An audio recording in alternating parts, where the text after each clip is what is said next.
wonderful good morning to everybody. Just find my toys. Welcome to our morning drive this morning. Welcome to Djuma Game Reserve. Hello crested barbets.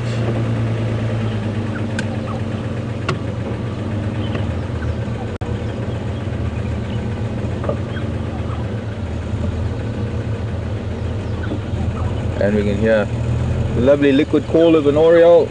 Gorgeous bird song in the morning. Maybe we find something now. We're going to stop and listen to this dawn chorus.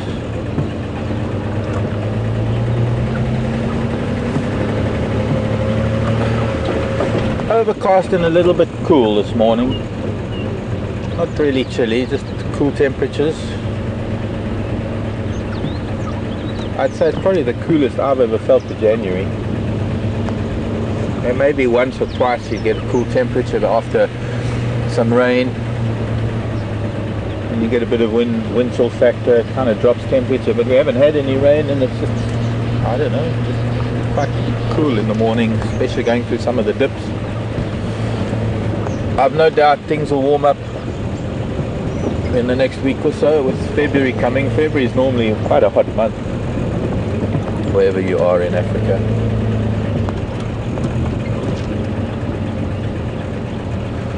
Well, my name is Mark, Jason is on camera, Brian and the thumb in final control. And we are starting with, guess what? I think we have nowhere else to go but to go and check up on those two Matimba lions and see what's going on there, and maybe if we can, and if we're lucky, we can catch up with young Djuma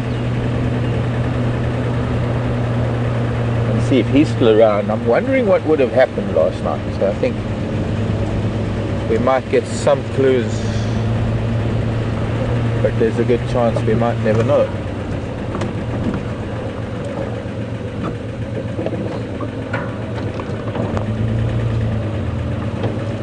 I'm quite sure hyena would have come along last night.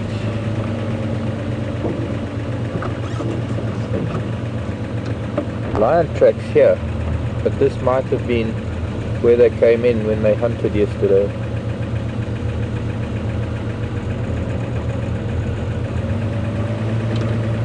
Interesting. Big male lion tracks, but they're not very fresh, and they're right on the edge. Cars have clearly driven over them.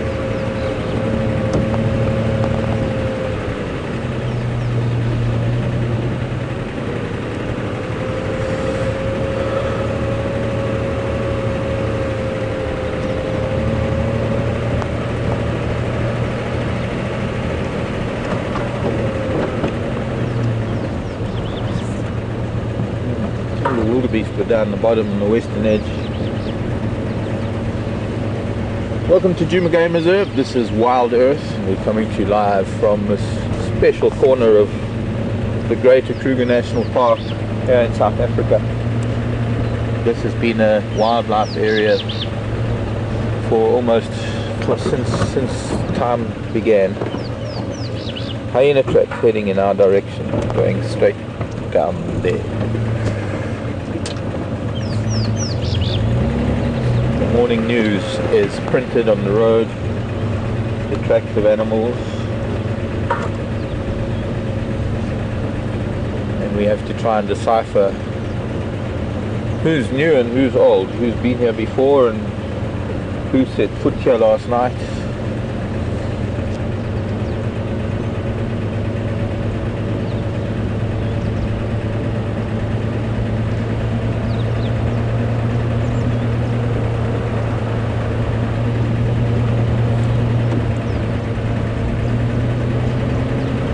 Almost like printing the newspaper each day on yesterday's ink over yesterday's print, but having an ink that fades each day. Kind of how I like it is, that eventually your 3 and 4 day old ink is getting very, very grey, almost turning pale, hardly discernible. and then if you can imagine, if it rains or you get a heavy wind, it blows all the ink away. Except in this case, the ink of the animal tracks, the ink is art. The inks are ink, singular is.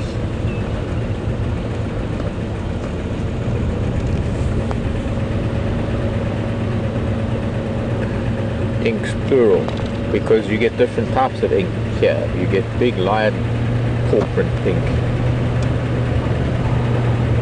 You get very, very soft pastel bird footprint ink. I hope you know what I'm talking about.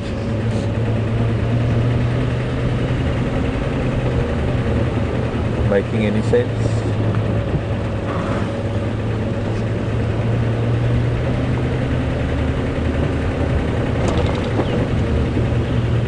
Please feel free to write to us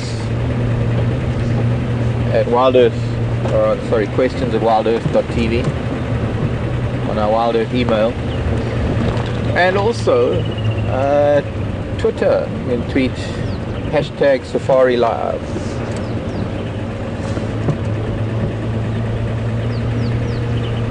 Hashtag Djuma, hashtag live drive, hashtag lion, hashtag leopard, hashtag Karula, hashtag quarantine, hashtag etc, etc. Questions, etc, etc. But no, questions to hashtag Safari Live, hyena track and civet track.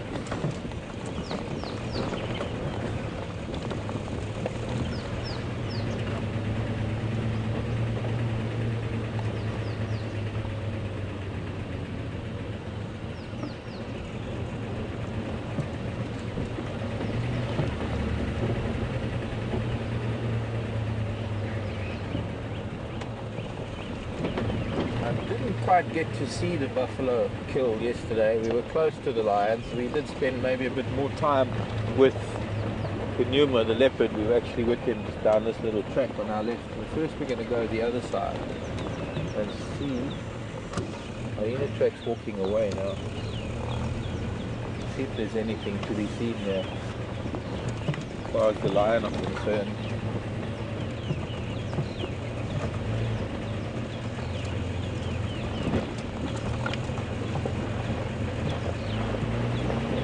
We might see some, well, we might see the other little cats.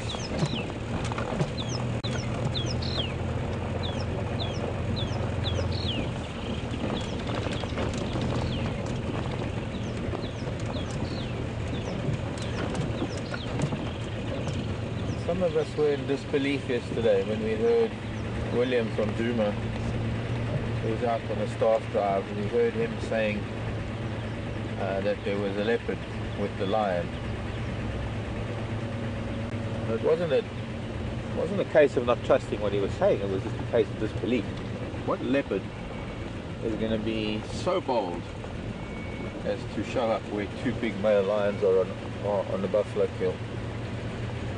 Well, our answer is the young leopard, who is considered a shy young leopard, as his name suggests.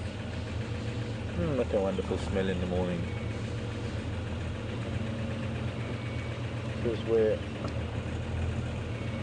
a lion was sleeping. One of them was on the road here. There was a lion sleeping on this road right here quite recently.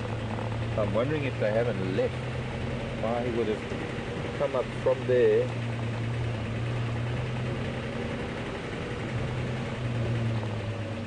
Unless it was chasing hyena away, that could have been it. This looks like this is where the commotion happened. Is this where you found the drag marks and things, Jason? The drag marks were just behind us. Just behind us. But it looks like this is...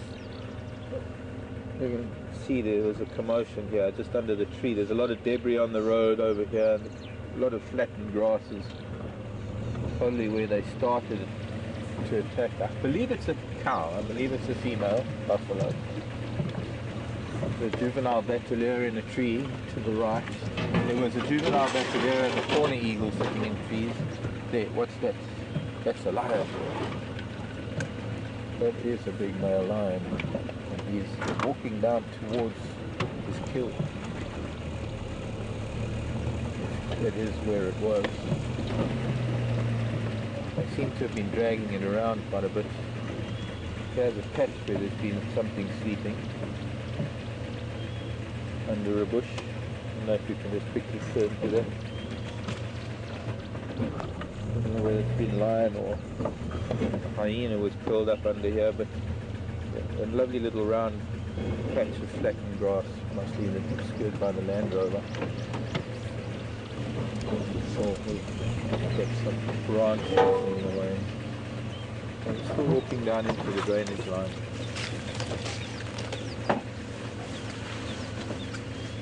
So far I can't see a leopard in a tree yet.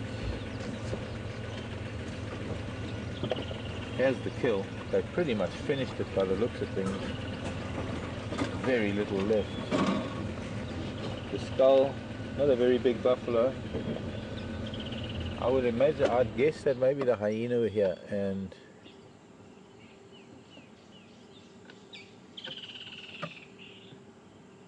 it's been disarticulated, and bits of bone, bits of vertebra.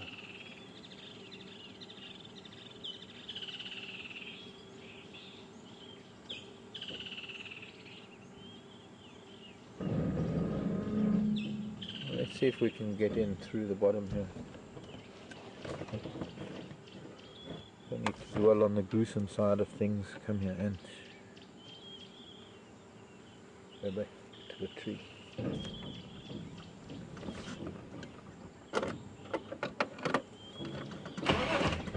Oops.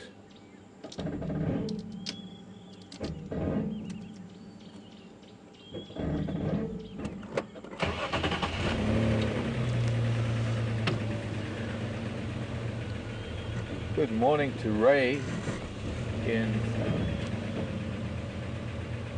Las Vegas.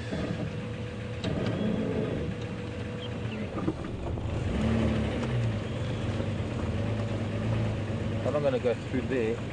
Looks like he wants to come this way, this big male. So we're just going to try and get to see him from this angle if we can.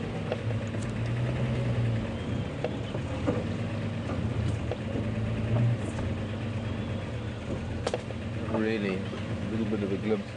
We'll have to go in the other side where we went in to see Djuma yesterday. If we're going to try and see him. There's no way for me to get through here. Ray wants to know if the worst part of our job is... Oh wait, we can maybe get through here. There's a good place. We can sneak in here maybe. Morning, Sabwiti. Yeah. One of the things about this is that one gets used to it. I mean, it's pungent, it's harsh. It's not only the smell of the kill, it's the smell of a whole host of things. That's this buffalo thorn. One brother fast asleep, and well, he's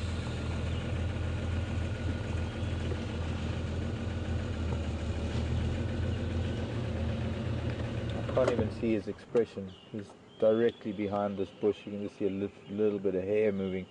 So let's try and... We're going to have to get out and come around. Okay, let's...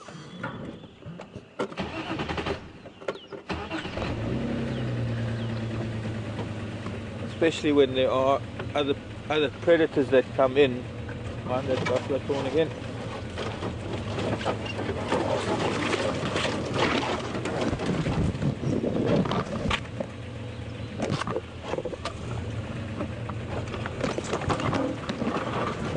The feces, the smell of feces, the smell of not only them, but then there's also hyena that come in. And while the smell of feces is pretty bad on its own, the one thing one doesn't want to do, like I did yesterday, is I think I drove over some. And I guess in a sense it's like squishing the dog poop. advertently. You don't really smell it until it's squashed. Sorry to paint such a graphic image this time of the morning, but Ray, you asked.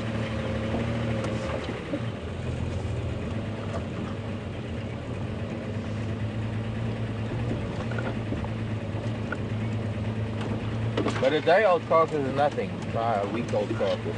That's different.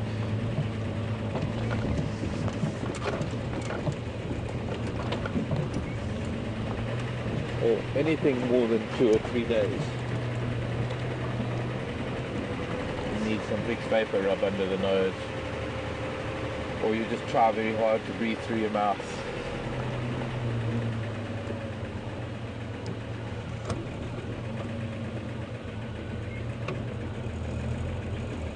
There are a number of different sized hyenas that have been walking around,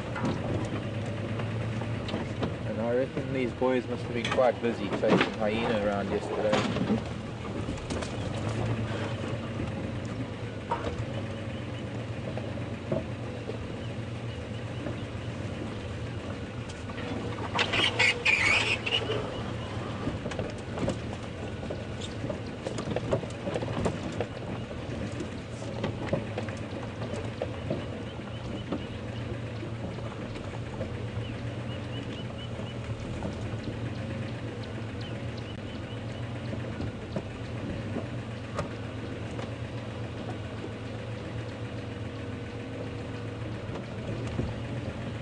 Email from P. Jane.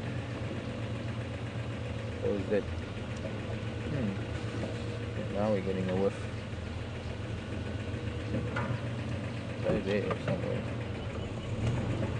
If a buffalo horn breaks off, does it bleed? Is it then susceptible to infection? There he is.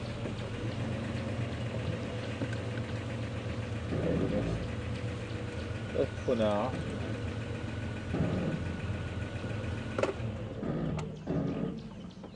Fortunately he's blinking,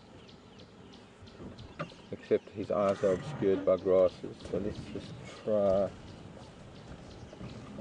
move a little bit there. And his ears aren't flat and facing back, so he's not stressed in any way. He's not frowning. You don't ever want to have a lion frown when you're coming in, because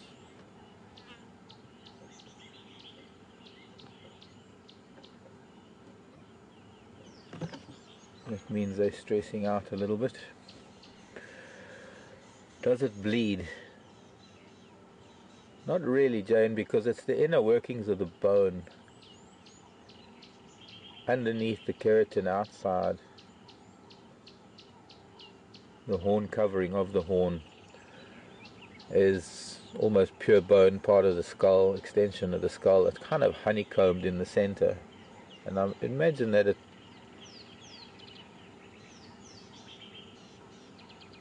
might be a bit of marrow type consistency inside some of that honeycombing. I don't think so though.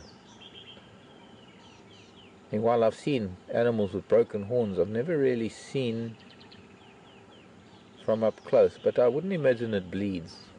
I can't imagine blood vessels existing within the bone like that, and there are no blood vessels between the bone and the keratin, the horn.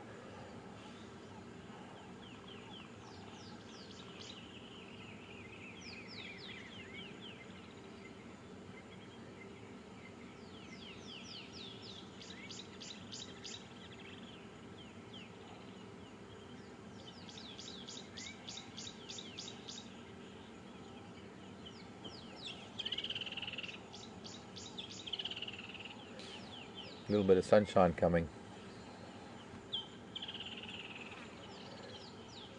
I would imagine that it is maybe quite sensitive, or quite, I suppose it largely depends on how far down it breaks. I've seen impala horns that break, it look like they break right down at the base of the skull, and I would imagine that would make it rather sensitive, not really painful. I think for most things we don't really have that much of a nerve network within the skull part of things. the actual skull, the actual bone part of the skull. I think that's why the art of trepanning has been attempted in the past, because the skull, even open brain surgery, if anything, a patient I think might feel the scalp being touched, but certainly not the skull, the bone itself. And that is what the horns are. They're part of the skull, merely covered in the horn substance, keratin.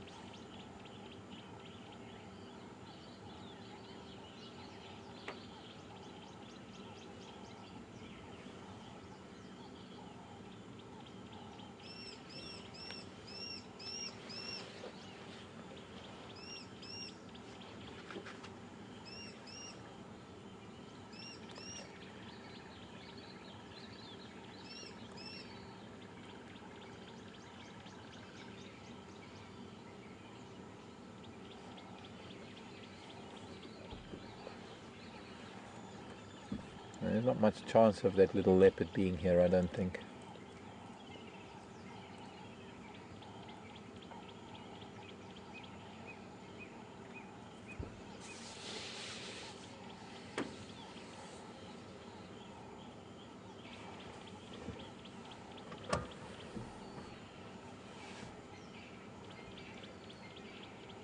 But we'll soon find out. I want to take a drive now.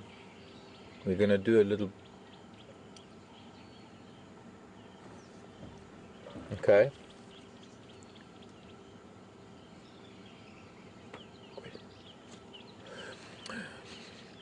Getting a whiff of that now. So we'll take a drive. I want to drive, sort of do a little bit of a loop around and see if there are any leopard tracks coming out of what we call a block. It would be this block of bushveld that we're in, that is bordered on the sort of western side by Philemon's Dip, to the north Quarantine and the road going down to Twin Dams Road, and then to the east Twin Dams Road coming up to Chelapan, and from Chelapan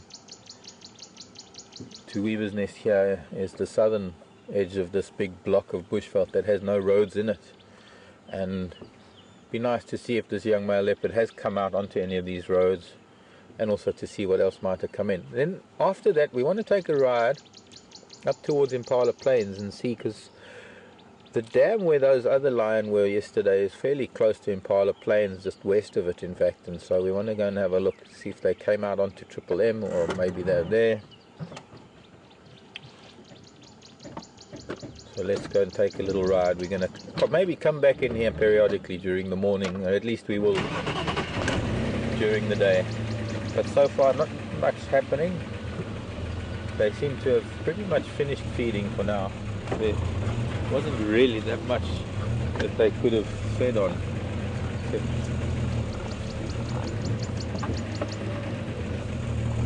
So if anything, they'll probably maybe sleep it off during the day for the rest of the day,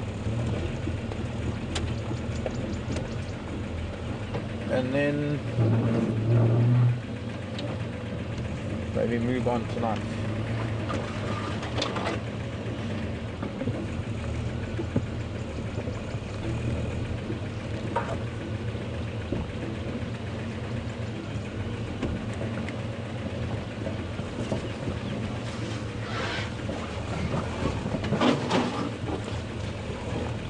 Ellie's for me. Morning, Ellie's for me.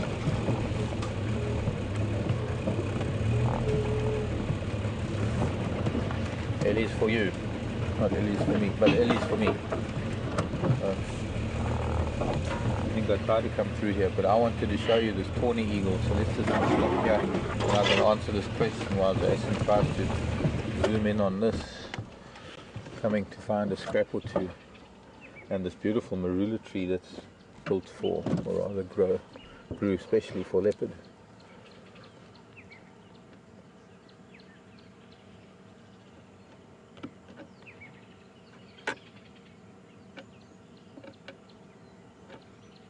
So the sear stops, or rather the gape of this eagle, the gape stops below the eye.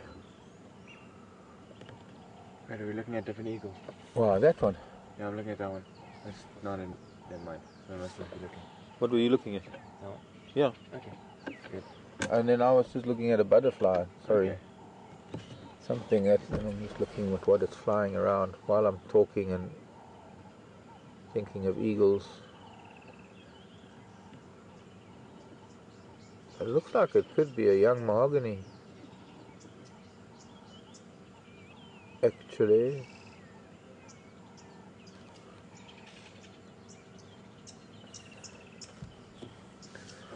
I thought I was talking quite loud for a change.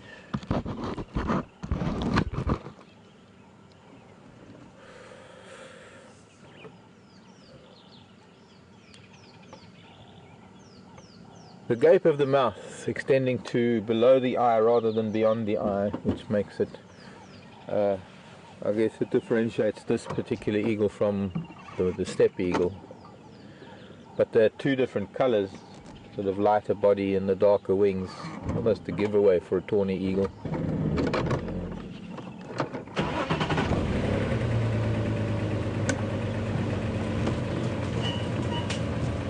At least for me, asking, doesn't the meat go rancid on a kill after a couple of days? And what is it about a lion's stomach that allows them to eat that meat in that state? Well, yes, it does go rancid. That's what we've been mentioning now, is that sometimes after a couple of days it becomes, especially if it's really hot and it's a fairly large carcass. I mean, I've known a giraffe carcass, put lying on a giraffe carcass for up to a week, and extremely hot temperatures and tsetse flies and other flies, and it becomes quite unpleasant. But excuse me, I'm going to have to pause here because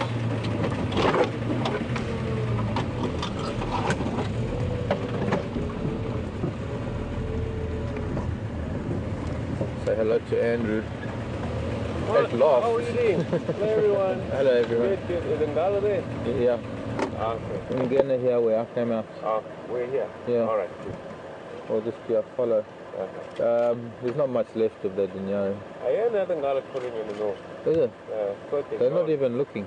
Is it? Yeah. Yeah, but they may be low down. I heard it like when Yeah. I was Okay. this morning.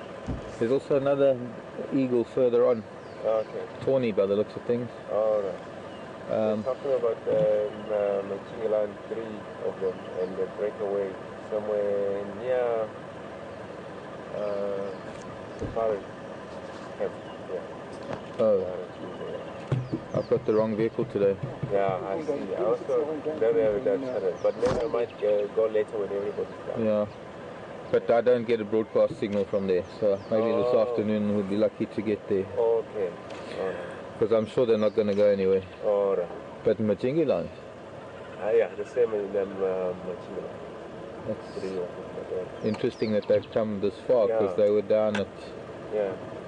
Lusaba and Yati, that's fine. That came far, right? Yeah. Alright. Alright, have a lovely morning, Okay. and see you a bit later. Bye. Bye. What makes what makes them able to digest that kind of thing? Well, I guess it's the stomach acids that they have, and the bacteria, I suppose the good types of bacteria that they have in their stomach that combat the kind of bacteria that one gets on a carcass after a few days. It's a few million years of adaptation to a kind of lifestyle that they live, that they can't afford to have or to be affected by the bacteria associated with rotting meat.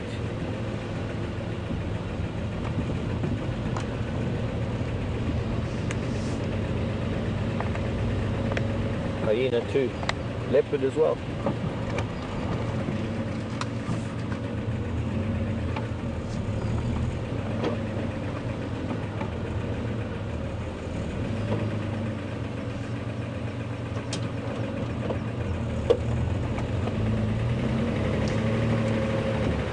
So Andrew telling me that somewhere on Arathusa, those breakaway lion are somewhere near Arathusa with 3 of the Machingilans that must have come back to the northeast.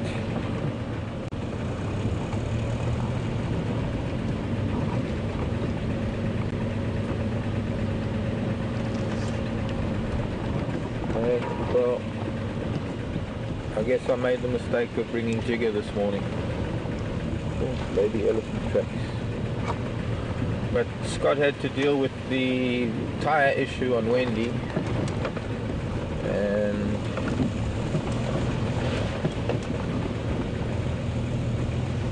we'll have Wendy back this afternoon with Scott, and we'll see. Maybe I'll convince Scott that I want to take Wendy because I want to go and see these breakaway fire. It might be my only chance to see them. Some elephant tracks here going back the other way.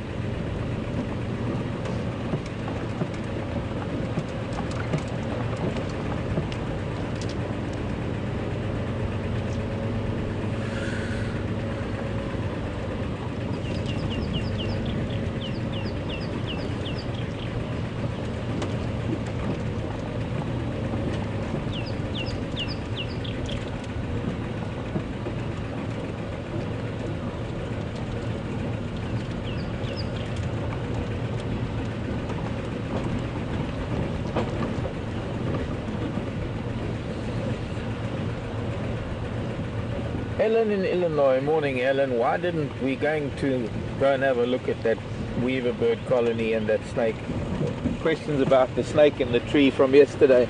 And Ellen wants to know, why didn't the snake move to another branch or drop out of the tree? Ordinarily, Ellen, a snake would drop out of the tree. Every time I've ever seen snakes attacking weaver colonies, they're even the most venomous of all snakes, the worm slug, one of the most venomous.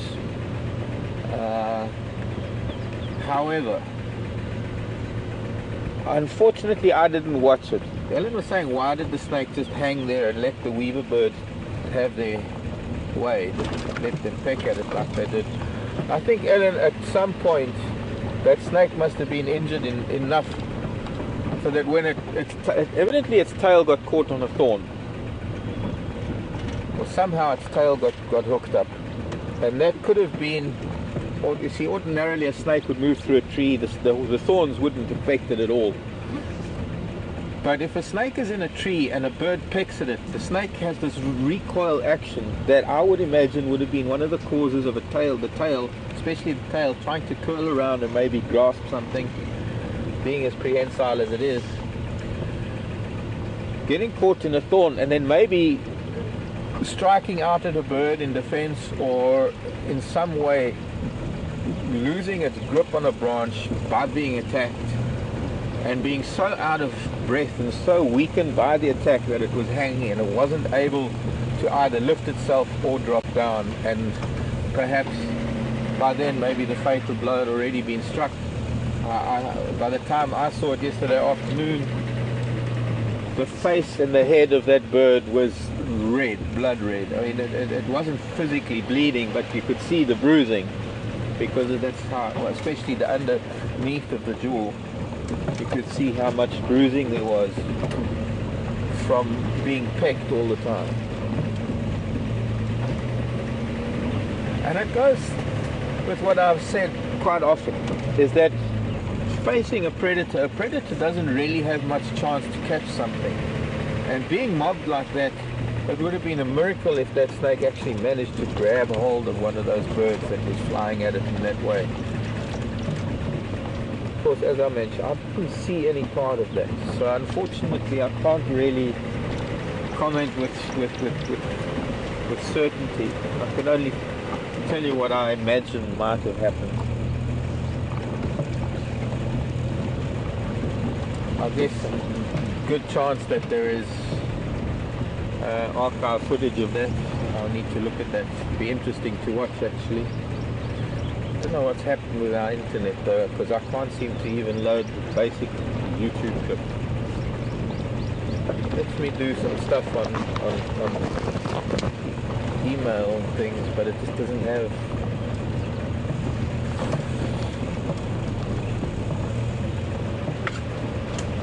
Doesn't have a strong enough bandwidth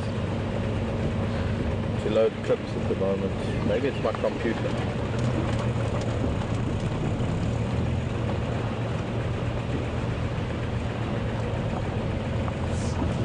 try on the phone.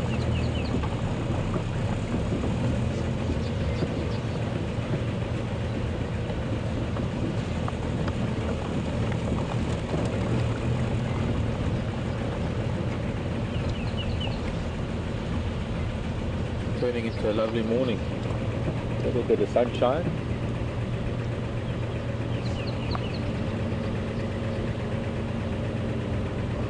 Oh, all the way in.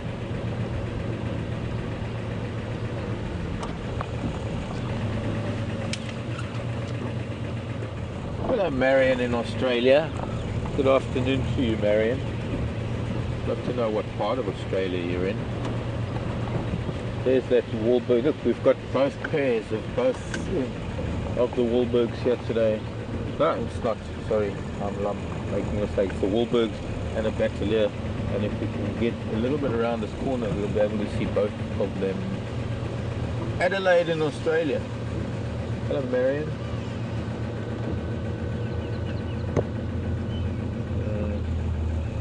Maybe a little bit forward this side. No, come on, Jiggle.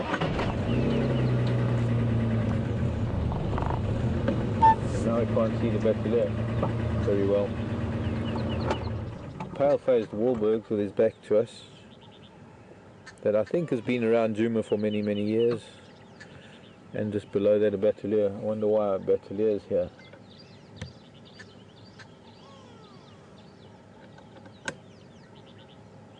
Marion in Adelaide wanted to know how much a lion could consume in a day. I don't know, Marion. A lot. At least an impala's worth.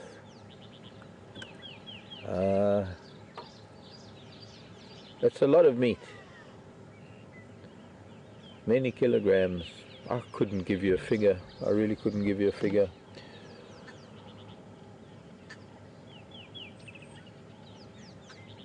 But it's not to a large extent it's sort of filling up at one sitting as much as they can. They'll gorge themselves in one sitting and then sleep that off for a while, and then as soon as they wake up they'll no doubt need to toilet, and once they've toileted they've made space for some more. But I've never really been a person fond of giving out figures. Well, the lion eats 25 kilograms a day. A lioness doesn't eat as much as a male, and a cub doesn't eat as much as a lioness. And there's not really, I guess there's an average. Can you see the Battalier now? Sorry, or did you get it?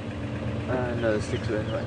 Yeah, but maybe here, just because of this morning light, that beautiful red face of the Battalier snake eagle. That's 3 eagles we've seen already.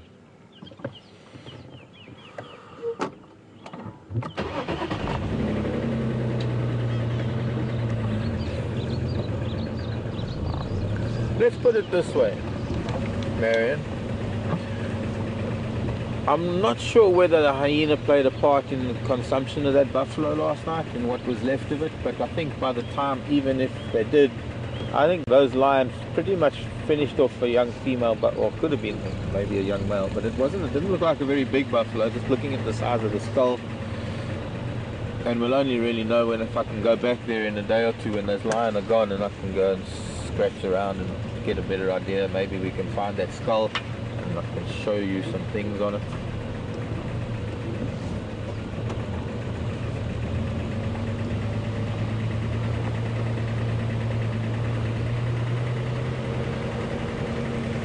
But a buffalo that would have weighed a couple of 100 kilograms,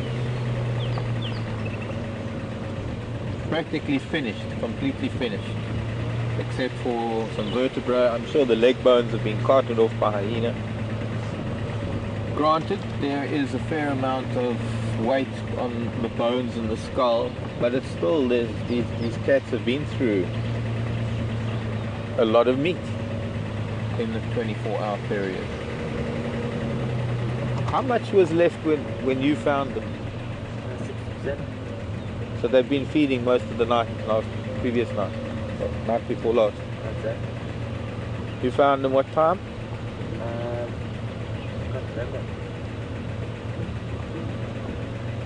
But it was morning drive at any rate. Morning drive to about 7. Okay. So they'd already been feeding, if that was about 60%, and they'd already been feeding for a couple of hours. By which time they'd already probably consumed more than 20 kilograms of meat each or more.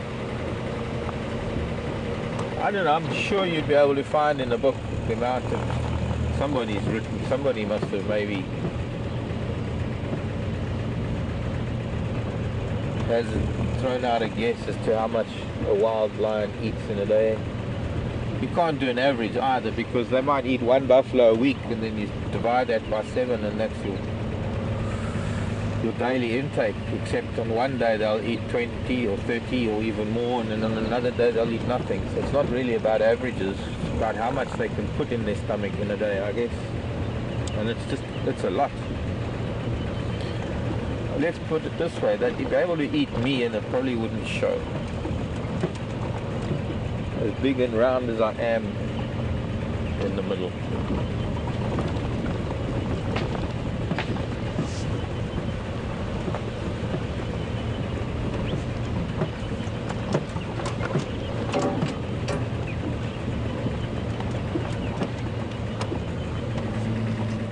I don't see.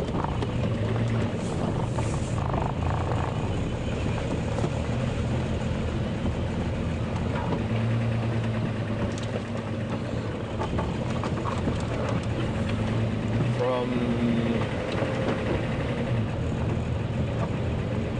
Adelaide to Pennsylvania, quite a switch.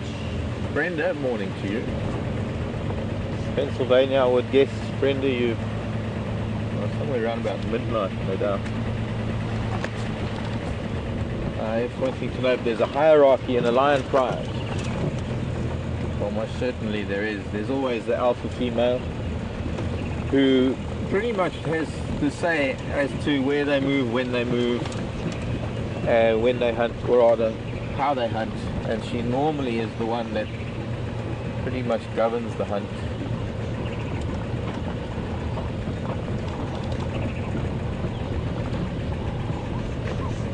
Her movements will dictate what the rest of the pride does. She's got no time to speak to. A lot of the reason why you find, hello buffalo, a lot of the reason why you find markings on animals, like with the lion, the black tips to the ears and the black tip to the tail, so that they can have these subtle body language signals when they're in stalk mode, and another lioness can see merely by the position of her pride mate's ears which animal she's looking at. The expressions on the faces, the markings on the faces, many different aspects to the whole thing. I wonder, are we going to see anything now looking into the sun? Also, we're just going to disturb buffalo if we try and go down to the camera, so we're not going to try it from this angle. Let's go onto the damn wall. I see the geese are there.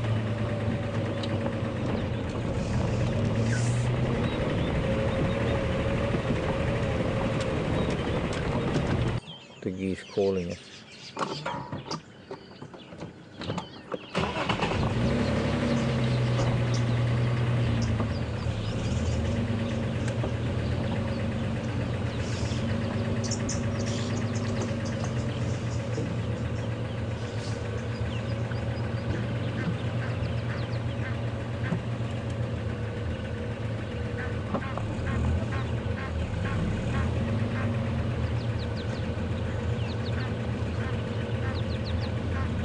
Seeing that snake. Did you see it from this side? Did you try? Oh, there it is. And they are still, the weavers are still knocking at it. So I'm going to turn around and we can have a look at that. There goes little number 7. 1, 2, 3, 5, 6. Yeah, this is little goose number 7. Very nonchalant. Yeah, I'm coming, Mom and Dad.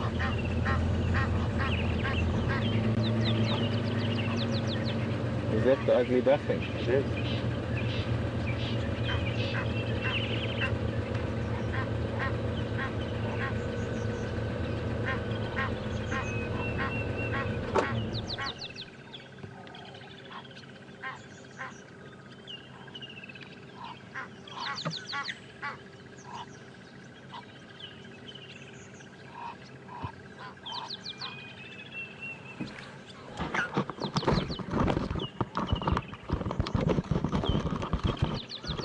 Okay, some people saying there was a loud snap.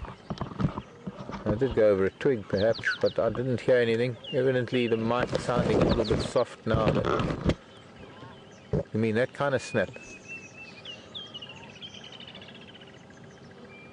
I want to see this little one get out of the water. I think maybe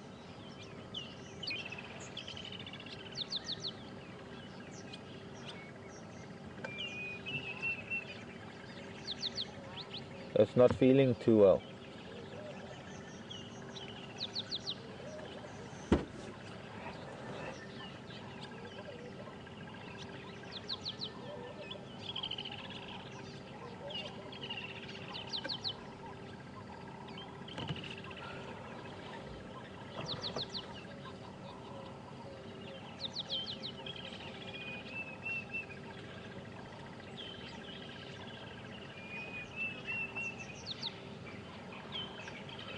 I'm just looking at, healthy goose goslings have got red legs. This little one's left leg is looking a little bit pale, putting a little bit of weight, more weight on the right leg. I'm wondering if it isn't.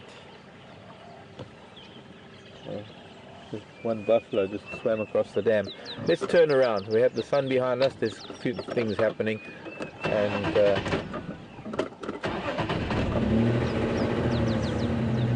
I'll get to the next Aussie question. Was that Susie, Brian?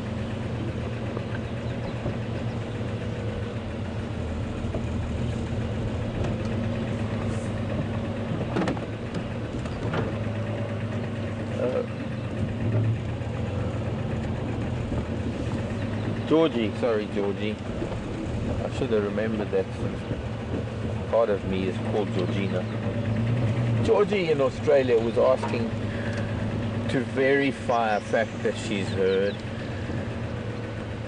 whether or not lioness will suckle the sister's cubs, and that is true, Georgie. It is most certainly. It's called buffalo having a little bit of a time there. It's a weaver bird still knocking this poor snake.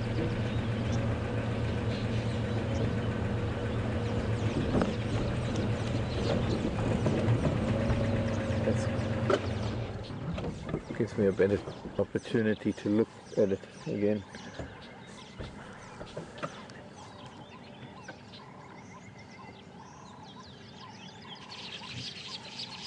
I thought I might be able to see the tip of the tail and how it's caught, but I can't from this angle.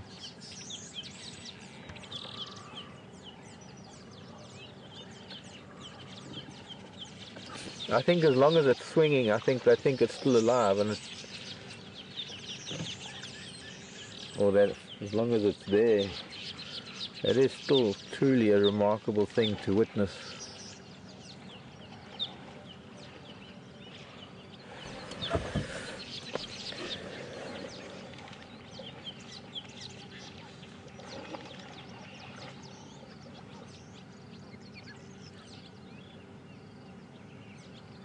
The mouth is open.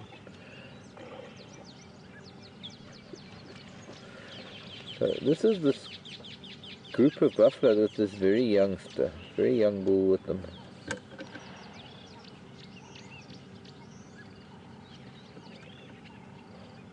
No, or is that a young? That's a young cow, I think. I wonder if she maybe got split up from the herd when those lions were hunting. If anybody has maybe seen,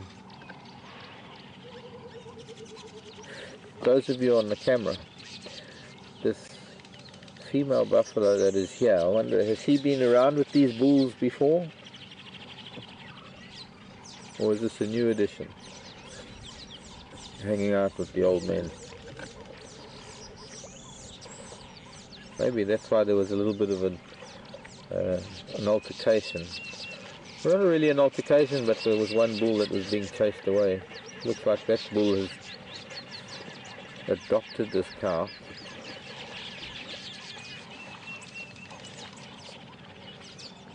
And won't let any of the other bulls near her.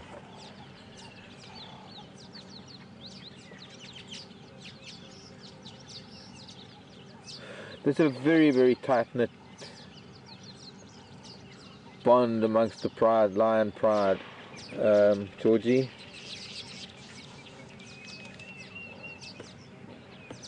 Very similar to the bonds that you find in the matriarchal lineage within a herd of elephants, and they do take good care of. In fact, I've seen aunties behaving, or rather being nicer to the cubs than the cubs' own mothers on a number of occasions, only because the mothers get so irritable. Oh, those two bulls having an argument.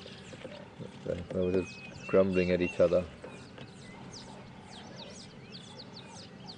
Two hippos sleeping.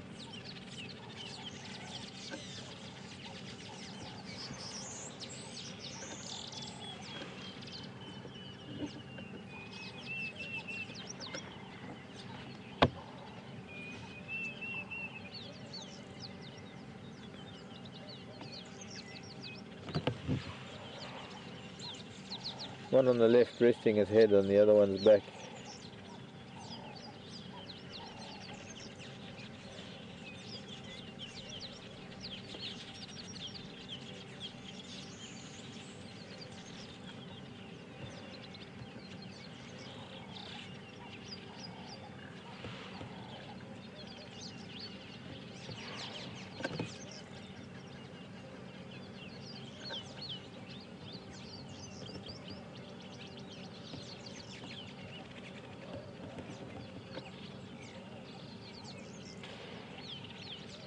Bill, or Beryl? Bill. Interesting question, Bill. About a weaver colony. And the weavers within a colony of the same family. There's a lot of action going on here with the buffalo. A lot of posturing. And I think a lot of it's got to do with this cow that's here. Sorry, Jason, I know you. As soon as we go back to the weavers and the snake, the buffalo start doing things. As soon as we go back to the buffalo, they stop doing things.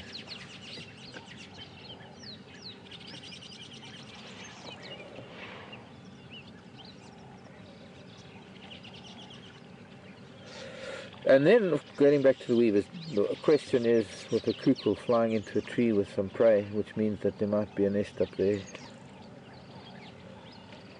I think so. Keep an eye on it. Do the chicks fly off to a different tree? Well, firstly, I think the first part of the question is no. The weavers of a colony are not necessarily, in fact not likely to be related. If anything, they are all competing males. They are all dominant males who compete for females. And one of the things about the colony is trying to be the best nest builder to attract the best female.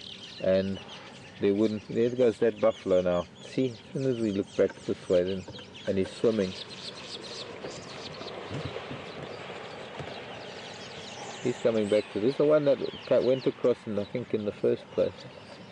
Started panicking when he got out of his depth. I think because he thought he was going to get a hippo after him.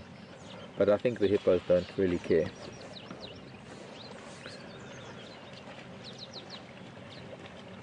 I think that little female is going to follow him and be followed.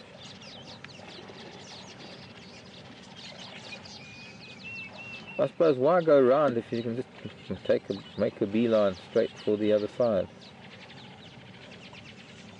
So she prefers the loner rather than... Oh, she's panicking a bit, getting out of her depth.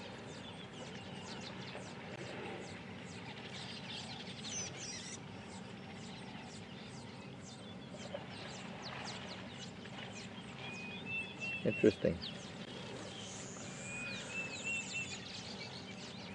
I'm guessing that maybe they might, if they're females.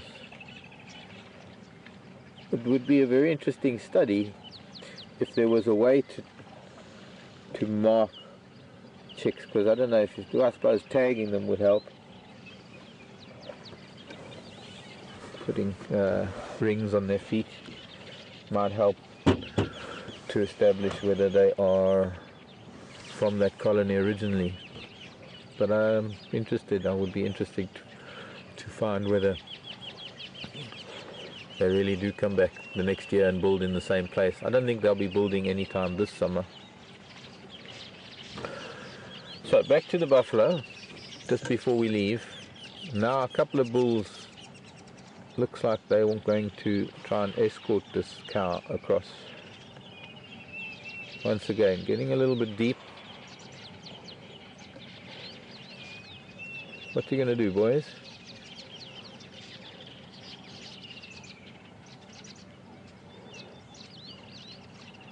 It's a saga that would be interesting to follow for whoever zoomed me today, with this one buffalo cow amongst the bulls. Okay, time for one to go. It's almost like our mini migration across the Mara River.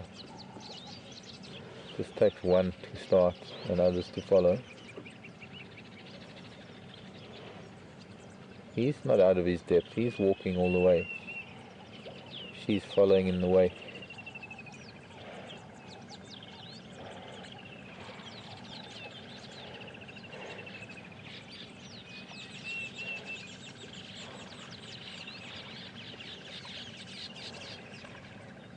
Quite interesting. And I think this is the big boy hippo has just woken up.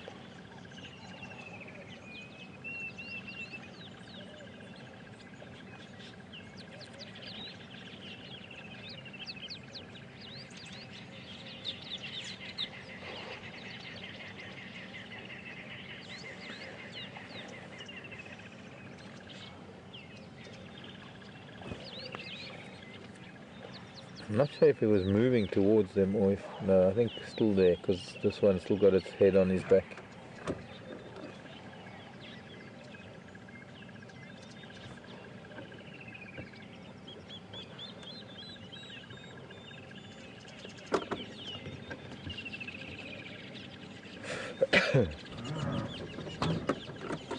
Okay, off we go.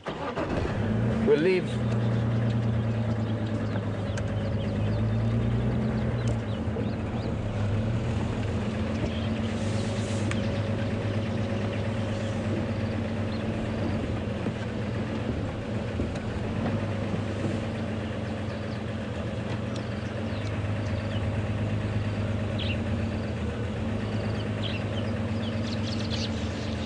Aloha to Rick and Susie. Nice to hear from you from Hawaii. Wondering if the snake got caught from the, on the cloaca. Probably not likely. The cloaca, which of course is the equivalent of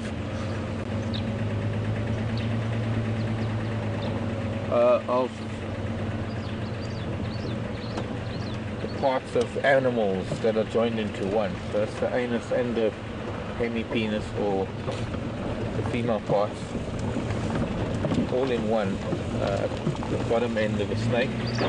But it has a scale that fits over the cloaca. I guess there's a remote chance that a thorn could have been hooked on the cloaca. I was trying to see if I could find where it was hooked, but I unfortunately didn't manage to ascertain that.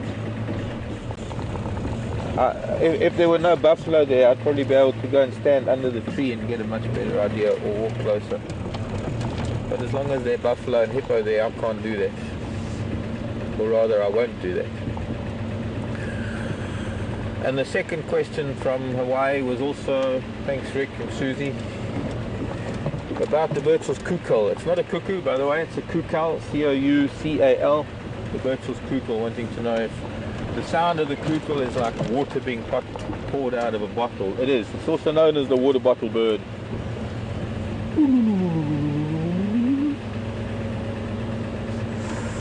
Something like that. And I haven't heard, I was saying this morning, I saw a kukal driving in this morning, I was just saying to the guys as we're driving in, I haven't heard the rainbird. It's also known as the rainbird because it usually calls, well, it always calls in summer, in the wet season, but it's believed that it only calls when the rains are coming. Like the red-chested cuckoo. If you hear the red-chested cuckoo, you can be sure that within 24 hours you'll have some rain. Most of the time, not always, most of the time.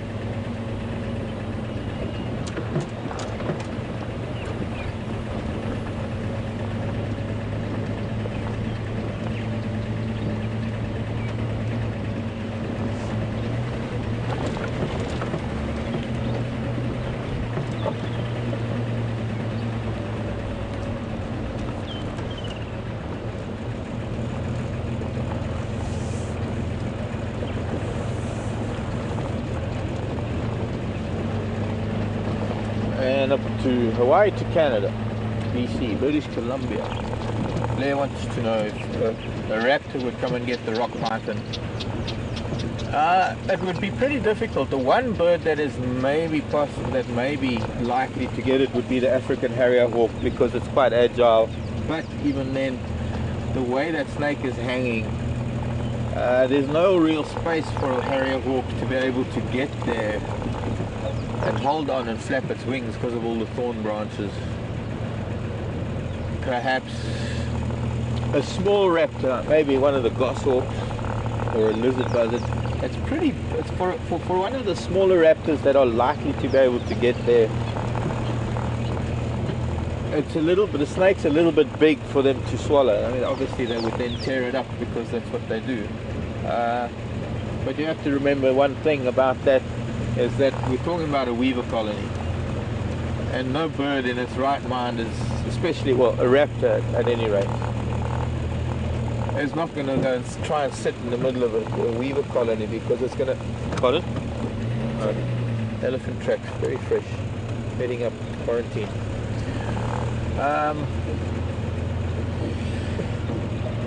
Any raptor getting anywhere near that colony to try and get that snake is going to receive the same treatment. It's going to be mobbed by those weavers, and it can have its eyes pecked out.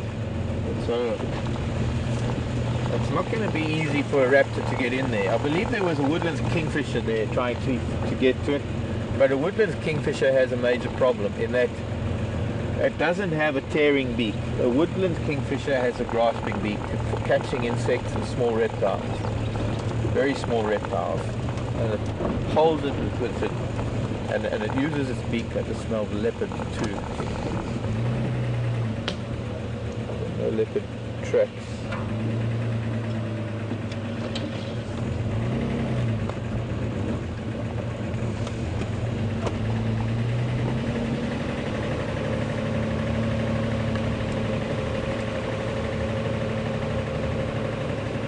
The kingfisher beats its prey to death on a branch, and since the snake's already dead, the next step for a kingfisher is to swallow it whole. Sometimes if a very big grasshopper is too big, it will eat pieces of it. It will beat it and maybe eat the abdomen first, and then maybe the thorax. But there's no real way, there's no way for that kingfisher to actually get into that python. I have seen kingfishers pecking at things, and I suppose there's only one way to find out, and that's to wait and see. I think also what can happen in the next day or so, especially if it gets hot, and of course decay is going to take place, it will soften up and eventually it will fall down, and then the terrapins will get it. That's something to watch. If whoever's on Zoom at the time that it falls down, you're probably likely to see terrapins scrambling to pull it apart. I don't see any elephant. We're heading west.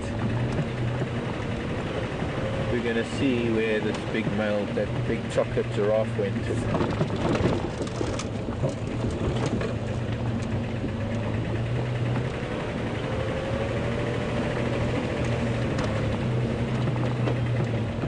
Great to be getting lots of questions this morning. Keep them up.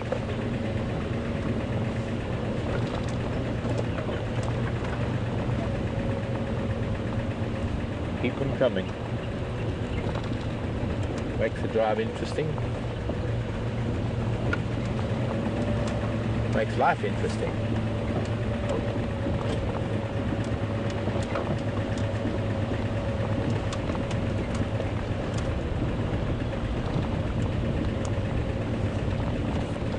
Oh.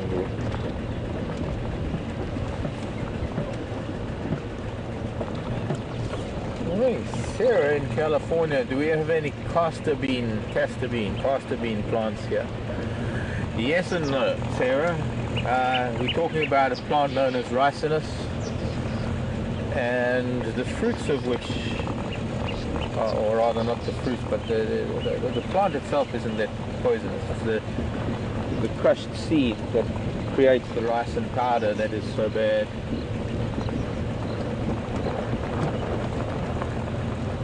And would the animals leave it alone? The animals do leave it alone. That's a noble duck that is flying overhead. It's an alien species. I think it's a South American species. I will check shortly. We're going to get into the books now. Nice to start diving into the book box, the library box. Why I'll bring it. Sometimes I drive around with the library box and I don't ever even open it. But I think I might have a picture of it in Anita Fabian's book. It mainly only grows in disturbed areas, very much like this red zinnia, very much like the datura, very much like the blackjack, or the, what else, I'm trying to think of other aggressive aliens, khaki bush, which is now, funny enough, being used quite extensive because of its value in insect repellents and maybe other things, the scent of it. There goes an oriole, and that looked like a golden oriole. I didn't see a black head on it. That's often the only way you see an oriole like that. Because they fly away so quickly. Castor bean, the castor oil, castor.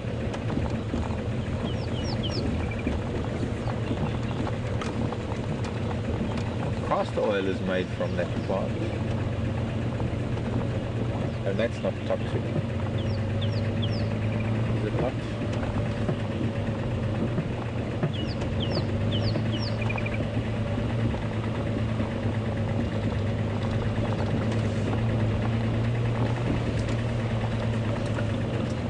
Right, Anita, where are you? Let's bring Anita out. Anita Fabian, F-A-B-I-A-N, makes a lovely flower book, mostly because it's her own illustrations, and they really are beautiful illustrations.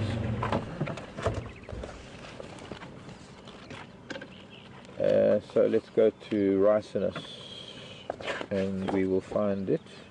Will we find it? Rus. No, we won't.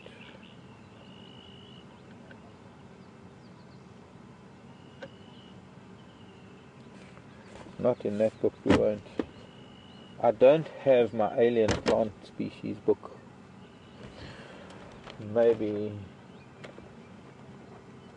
the big flower book, because this has got a lot of aliens in it. Illegal aliens. Aggressive, invading aliens.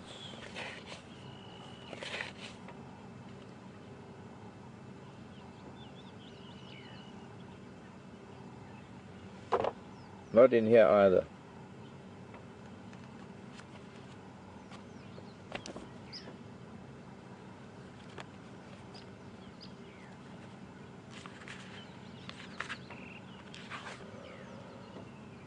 Unless they change the name, they do that to me all the time.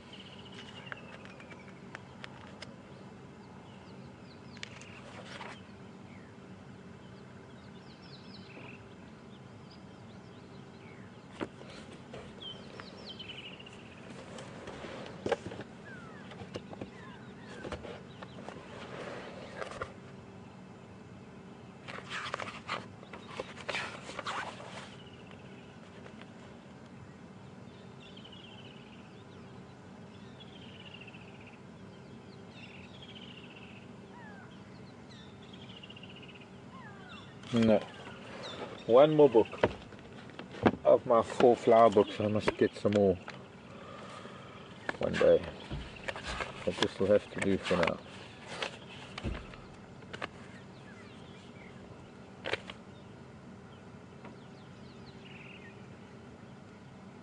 And definitely not in that little book. So unfortunately I can't show you the plant.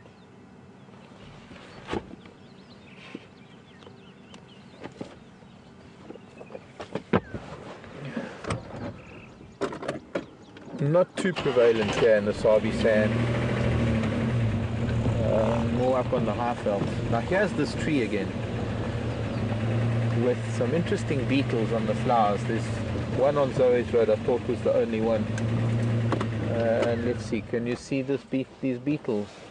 Maybe that one there. This tree is covered in these beetles. I still can't remember what this tree is. Somebody did tell me.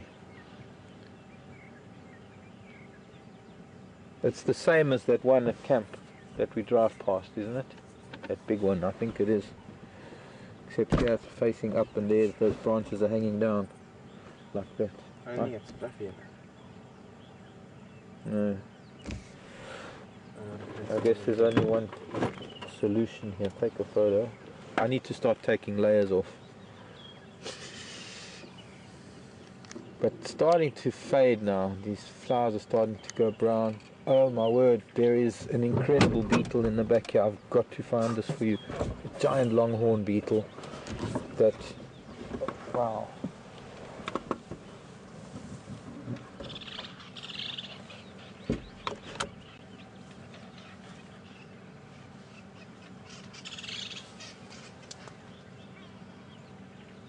Oh, it's flown away. No, it's here. I've got to try and... I must look through my book, my tree book. Now that I'm seeing... There was one of these trees on a termite mound on Zoe's Road, and haven't really ever seen any others around, and now suddenly, because they're in flower, I'm starting to notice there are a few of them.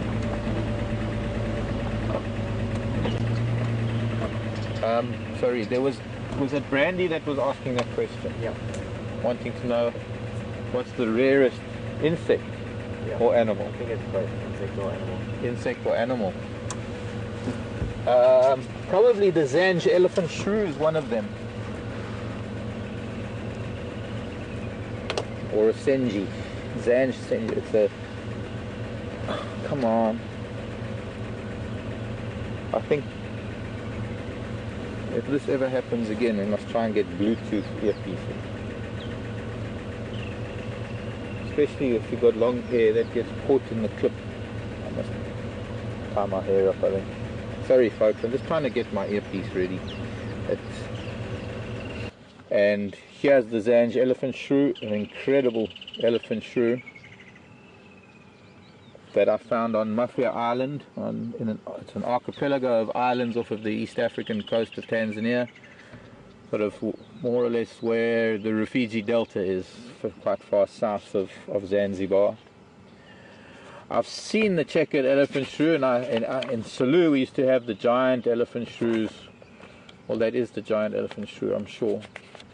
It's just a different book. Those lesser elephant shrews, and that's it for the elephant shrews. Not very common.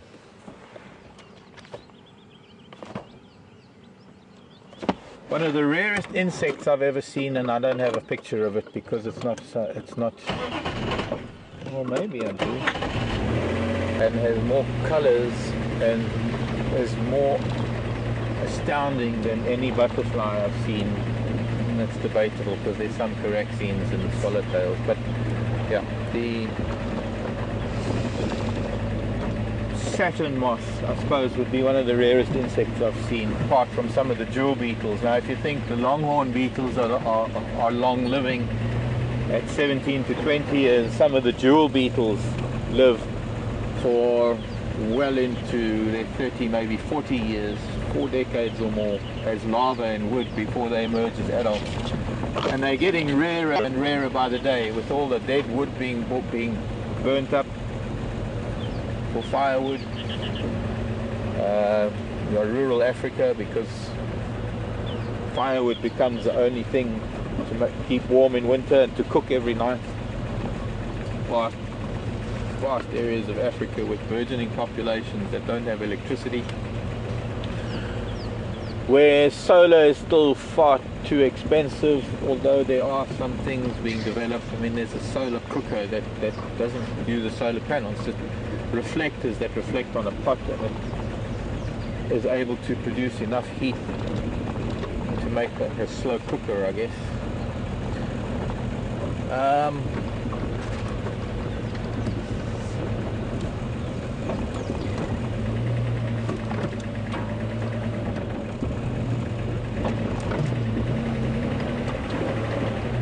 A lot of these trees that the elephants are ring barking have already got larvae in them, the larvae of longhorn and jewel beetles, that as long as the tree stands up and it doesn't, as long as it's not rot, well, if it's rotting on the ground just as well, but if it's not being collected, these marulas and knobthorns, not being collected for firewood. Marula doesn't tend to make very good firewood, it's not a very dense wood, so it does decompose rather quickly, especially with the likes of larvae of beetles that have been in that wood for almost the entire life of the marula tree.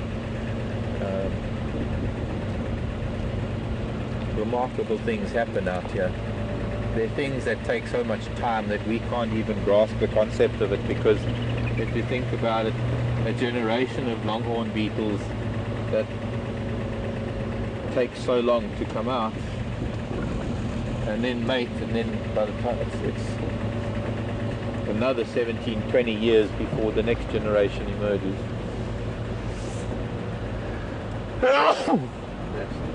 Thank you, excuse me. Now, this is not like the cicada eruption in North America, where, as far as I know, every 17 years you have the sort of mass eruption. Here it's every year you'll get a generation, or you'll get some of them pupating and emerging, but their numbers are dropping rapidly. I don't think there are enough entomologists around to actually put any credence to this, but I know for a fact, because I am so mad about them, all the little remarkable creatures. And one of the best ways to gauge the population of insects is to see what it's attracted to lights at night. And wherever there are lodges or wherever humans are and there is electricity, there is invariably a light left on somewhere at night. And the insects that collect are a good indicator of what's flying around, what's moving around. And nowadays, obviously the one insect that is prolific, and that is, as long as there are animals around, the insect is going to be around, and that is the dung beetle. And all the different species of dung beetles, they're always scarabs of every shape and size and form around lights in the morning. But it's getting harder and harder to find jewel beetles. In fact, they, as their name implies, they're becoming like jewels. They already are. They're called jewel beetles because of their wonderful colors. And Scott showed you a pair of emerald jewels the other day that were mating.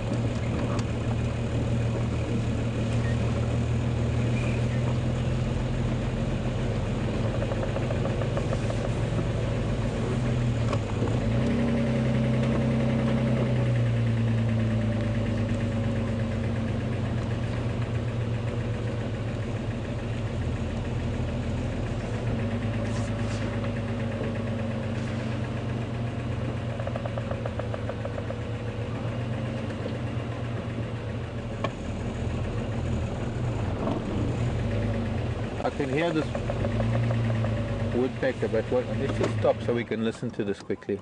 I can't see it.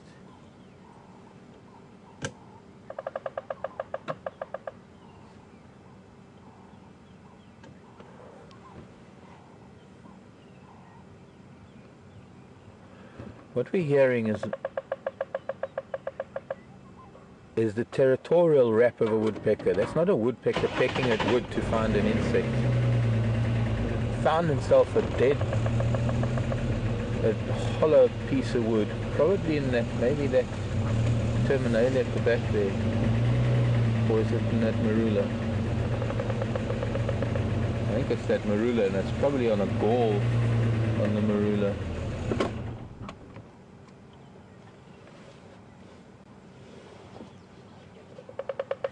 Yeah, I can see it in that marula. It's sort of, let me go forward for you.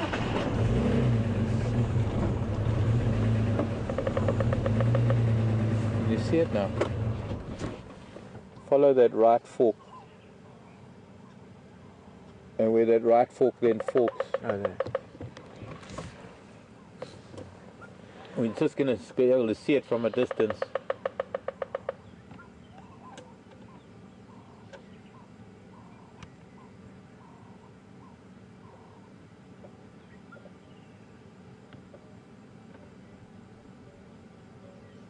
Just testing another.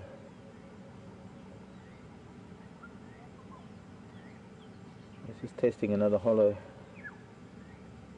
Back to the, oh, and off he goes. Now if my brain can try and recall which one that is, because each woodpecker species has a different Morse code. Woodpecker code rather. Okay, questions.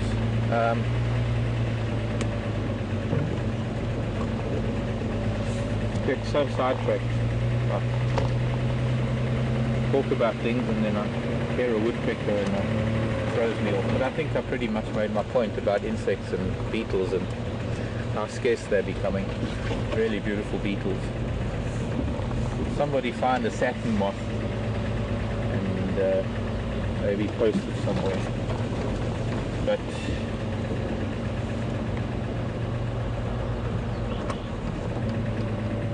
I found that in East Africa.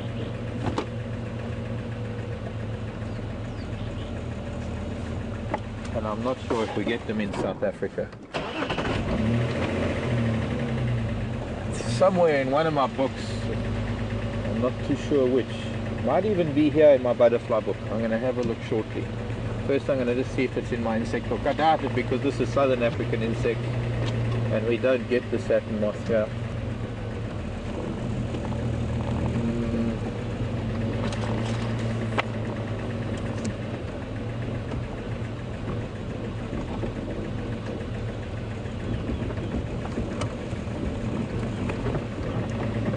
Sorry, we're going to stop again and listen. Let me just go to the... No, I've been through this book. I know if I would have seen that satin moth in this book. However, there's a strong possibility that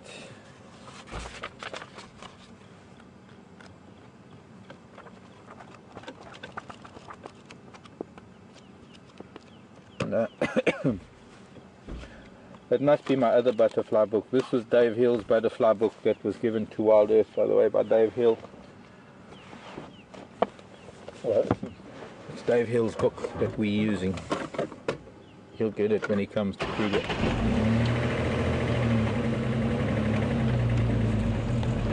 There's another one of those things coming into town.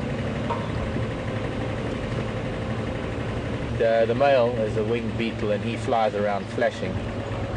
So when you see a fixed glow, it's the female. When you see flashing, it's the male. And it's even more amazing when you see the two of them together.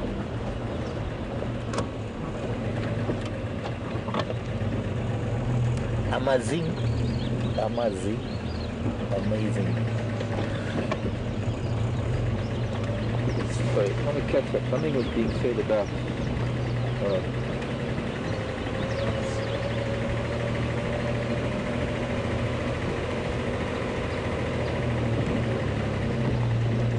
Bonnie in Pennsylvania, do we get Japanese beetle here? Cool, Bonnie. I don't know what a Japanese beetle is. But if it's a beetle from Japan, I don't think we get it here. Or is it a Japanese beetle because it's white and it's got a red dot on it?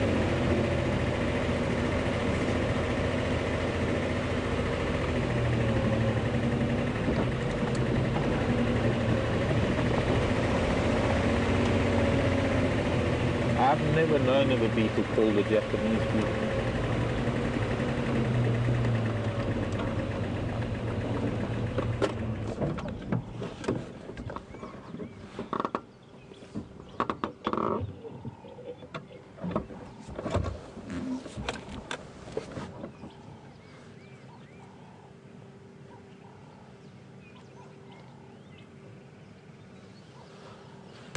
Okay, I'm just taking my earpiece out and I'm talking while I'm just getting a few layers off. Teddy, hello Teddy in Massachusetts.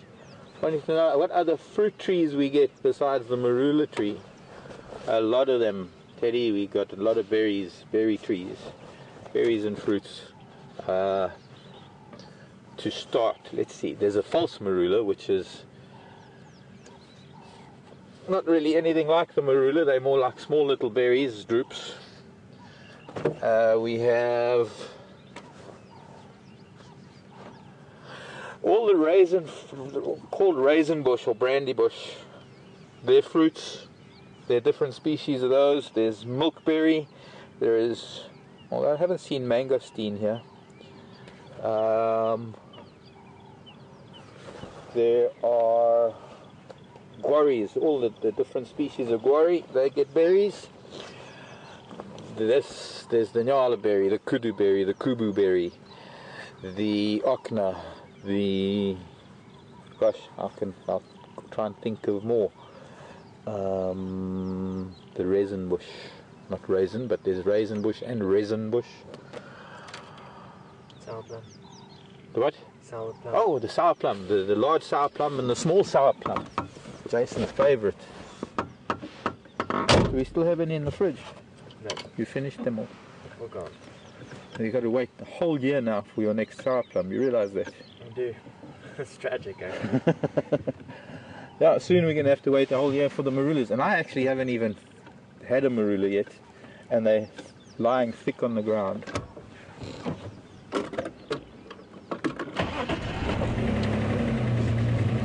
As we drive, oh, even the buffalo thorn has a berry, a fruit that we can eat.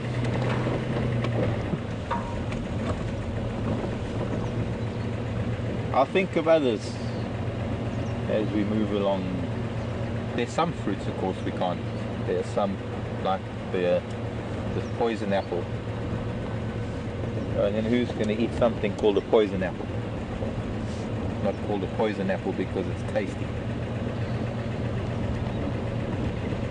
It's also known as deadly nightshade. I'll show you the flower. Well, I'll show you the fruit even. There are all the different cucumber species of plants, the fruits of which some are palatable, some are edible, not so palatable, some are not edible at all, but maybe poisonous too. Many different species of cucumbers, most of which are climbers, creepers.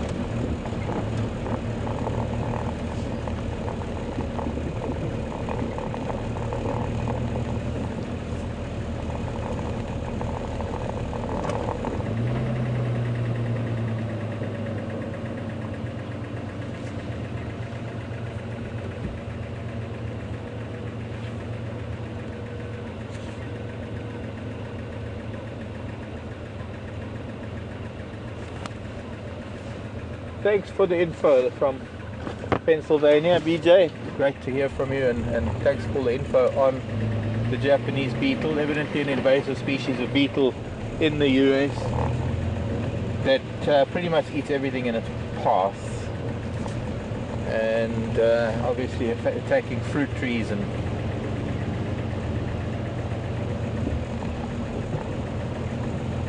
a pest. Whereas in Japan, where they come from, obviously it has its own predators. Now this is where the danger comes in, because we have a species of cactus, and you bring in a species of insect to deal with the cactus. And then what happens when that species of insect becomes prolific and it starts looking at maybe our aloe species or something else? So it's very important when you're using biological pest control to have something that is so species specific that there's no chance of it then turning to another indigenous species to devour, and then you're just replacing one problem with another.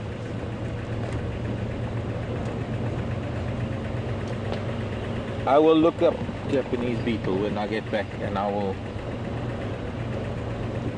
let you know. It's very much like the harlequin ladybird, ladybug beetle. A species of ladybug that devours other insects, and local populations of ladybugs, instead of what ladybirds are supposed to do, which is devour aphids. And so in an agricultural sense, where you have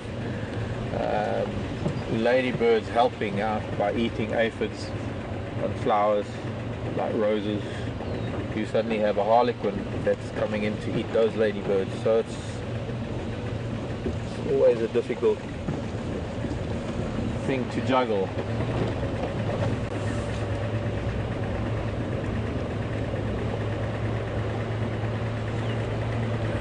I'm doing big circles because I'm looking for a giraffe track, that big male giraffe, and I hope we can find some sign of him. And also in the process find something else walking around, eventually going back to the lion later.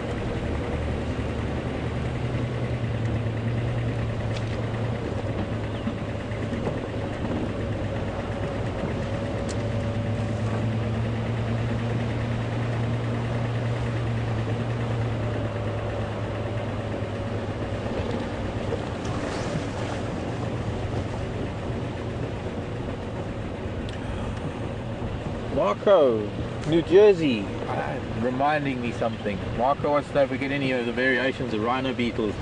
A number of different species, Marco. In fact, one of the species of beetle that has been rather prolific this year has been, as I said, the scarabs.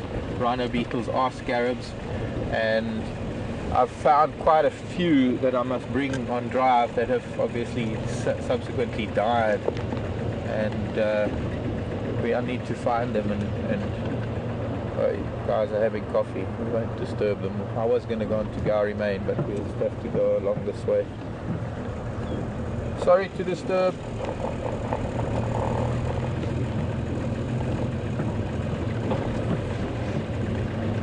But they're very interesting variations, and some of them have trident horns, some of them have single horns, some of them have thorns coming, trident type of thorns coming out of the thorax with an opposing double horn, and they're very, very interesting insects.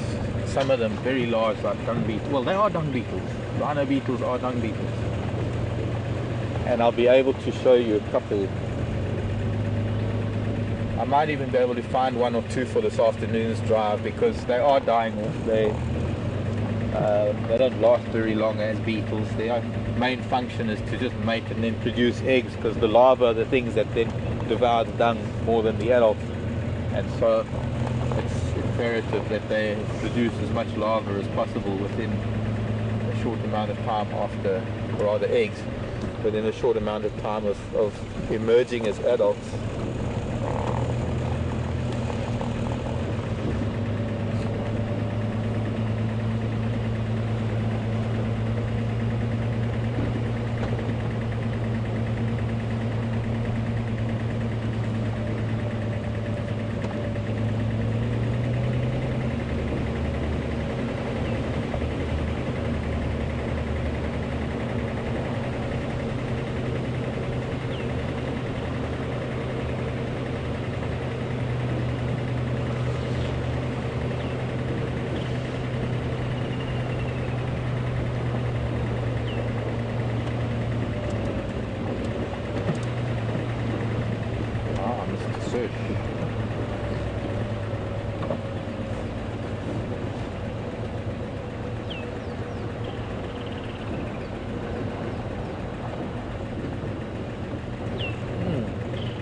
Interesting, Roger, in Wisconsin. Oh, an eagle just flew out of a tree, and that might be our fourth eagle of the day, landing now in that marula tree. And I'm wondering if this is the lesser spotted that I've seen at Treehouse Dam. Stop here in the shade. Before it flies again, we can get a view of it. Did you see where it landed? Just to take a break. Oh, just and I'm looking for my binoculars, which are not where they're supposed to be. That's my own fault. Okay, maybe we can catch up with it again. I saw a white patch on the shoulder. A little bit of white. I don't know if it was the shoulder, but I saw a bit of a patch.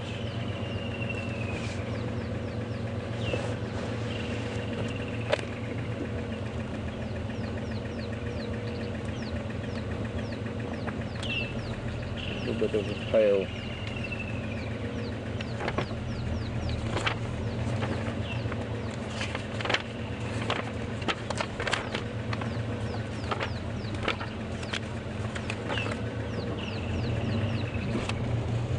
It's the booted that has that patch of white on the shoulder. I still think it might have been a lesser spotted.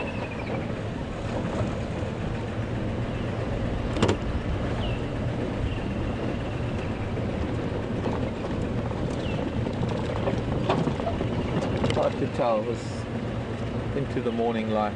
Roger was asking if I've heard of crushed up termites being used as an insect repellent. First I've ever heard of it, Roger, that you mentioned it. I've never heard that before. I'm a little reluctant to crush up termites. There are a bunch of plants that you can use. But my best repellent, my method of keeping mosquitoes away, that's all I really care about are mosquitoes at home. When I'm, even during the day sitting outside, we get mosquitoes sometimes. And I just burn old elephant dung. Just let it smolder like incense. And all of those tannins in all the different plants that have now dried out make a really wonderful smell. In fact, it's far more pleasant than the commercial mosquito coils that you can burn, which tend to choke me because it's poison.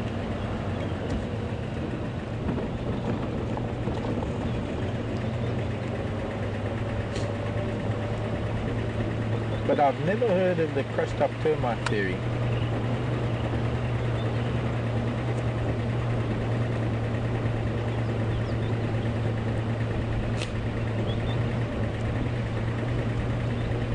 The other thing you can do is, well, what I've also done when I've been out on overnight walking trails, is find just a little piece of tamboti wood. Now tamboti, the tree tamboti has milky latex, or white milky latex, that is very poisonous to us humans. And giraffe and kudu and things eat the leaves.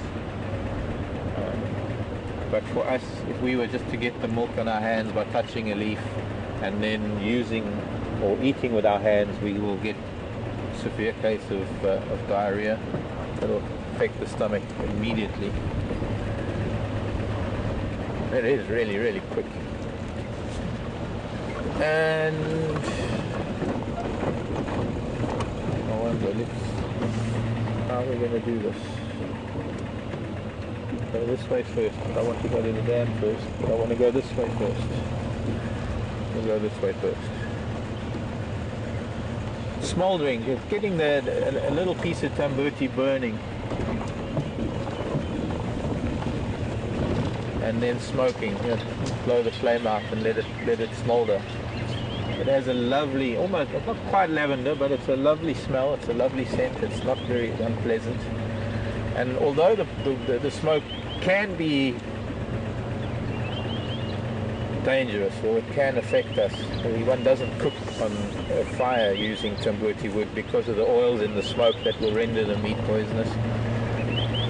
One doesn't have to breathe it in large numbers, and you're not burning it in an enclosed space. All I do is I put a little piece of it smouldering upwind of the chairs at the fire or the chairs outside, and the smoke wafts through our feet. They don't necessarily breathe it in, but at least it keeps the mosquitoes away from the place where they bite the most, which is around the ankles. And where you can't see them. Since I'm shirtless most of my life, it's my sides and my belly, and the inside of the arms. funny, if you look at a mosquito, it doesn't bite you, but if you're not looking at it, you will find a place where you can't see it.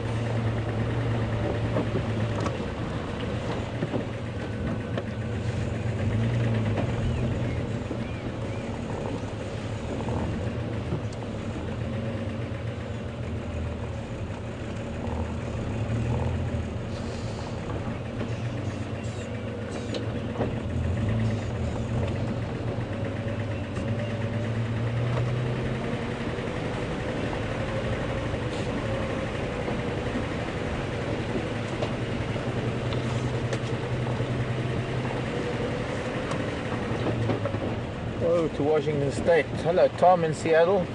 What plants are used for medicinal purposes? Tom, every single plant here has a medicinal use. Unfortunately, I'm still learning. I mean, it's something that, of course, the Shangaan people, they've passed on generation after generation with it, since they were all the one Tonga tribe, hunter-gatherers, and there were no doubt medicine women who knew everything, and they still are today.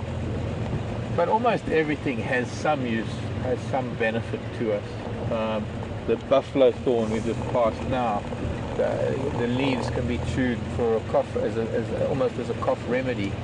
The silver cluster leaf, some of the fresh leaves, because of the high tannin content, can help with as an antacid for heartburn.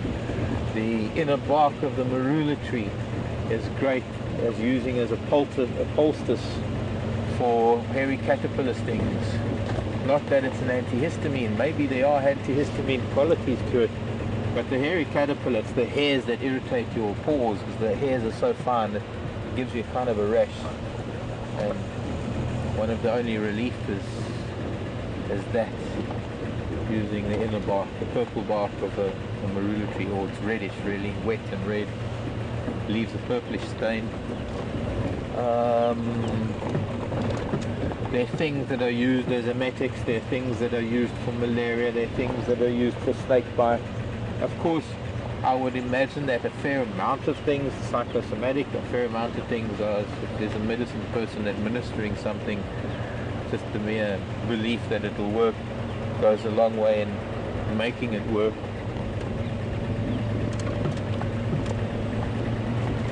I have a booklet, a thick booklet of the medicinal uses, unfortunately it's not here, of almost everything here, going right up the escarpment to Maritzburg. And it's a lot to learn. It's a lot to learn. It's a lot to forget as well. There's a lot that I've forgotten over the years. But sometimes things will come to me when I see them.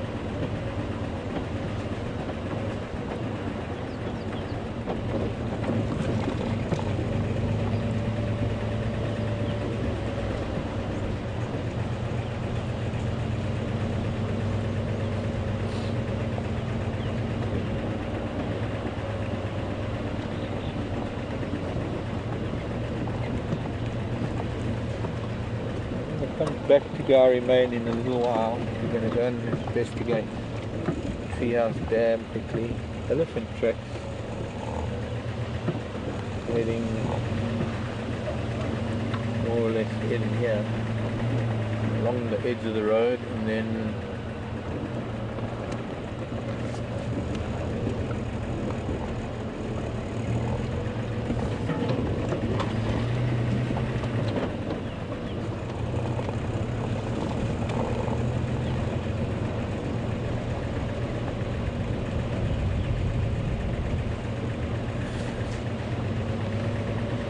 good morning, Gwendolyn. Actually, it might be good evening still, but Gwendolyn in SoCal, Southern California. I wonder where you are, Gwendolyn, in Southern California.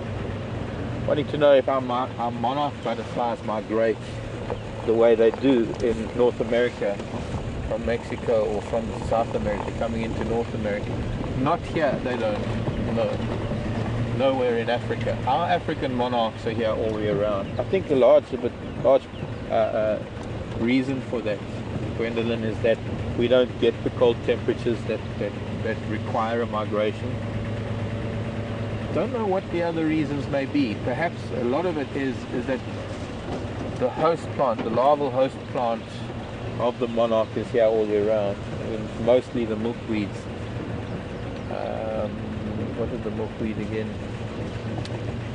Asclepias is the genus of the milkweed, and all the Asclepias used to be, I think Gomphocarpus was also milkweed, but it's now all Asclepias. And the milkweed, I find milkweed, there are many different species.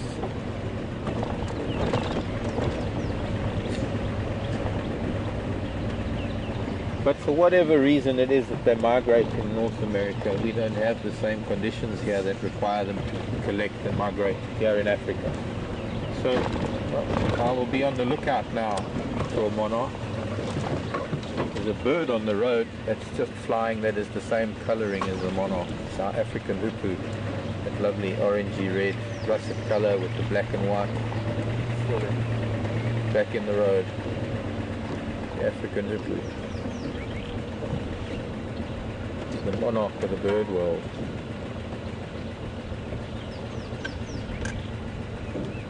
Oh, just a little too close. We'll land again around the corner.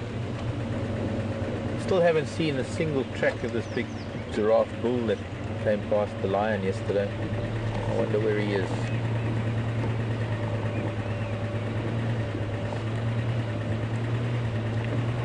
Or where he went.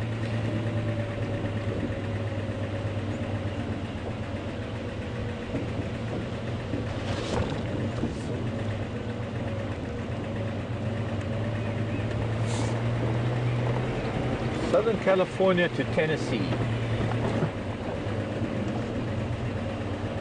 Home to Jack Daniels. Brenda wants to know how often we see ostrich.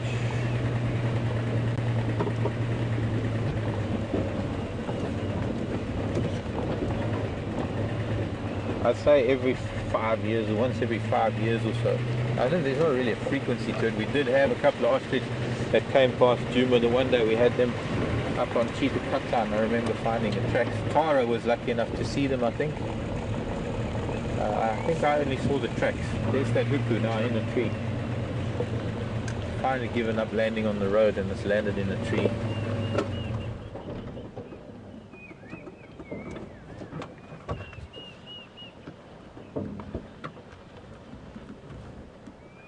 I guess there'd be more chance of seeing ostrich up on Arathusa airstrip since that's more or less their habitat.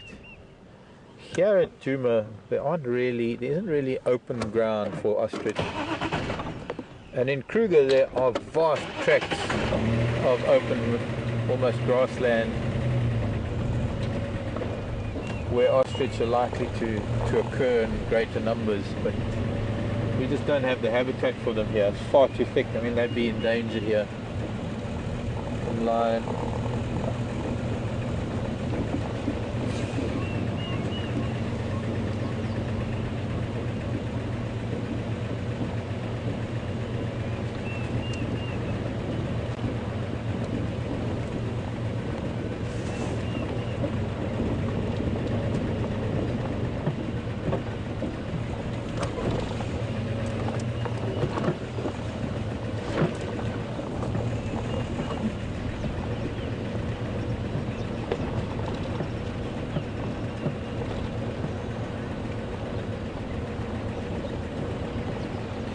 Well, still down there on the Gulf, Louisiana. Hello, Brenda. You move quickly. Tennessee to Louisiana. You teleport yourself. Just another Brenda. And wondering if we have malaria here in South Africa. We do, Brenda. We do. We have all the different strains you can think of. There are obviously malaria-free areas. Dwarf mongoose poking their heads out. Turn the vehicle a little bit.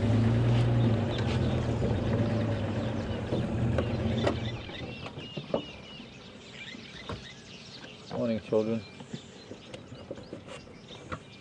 Especially here, this whole the whole Kruger area is a malaria area. So if you do ever come to the low veld, you do have to bring malaria tablets, prophylaxis.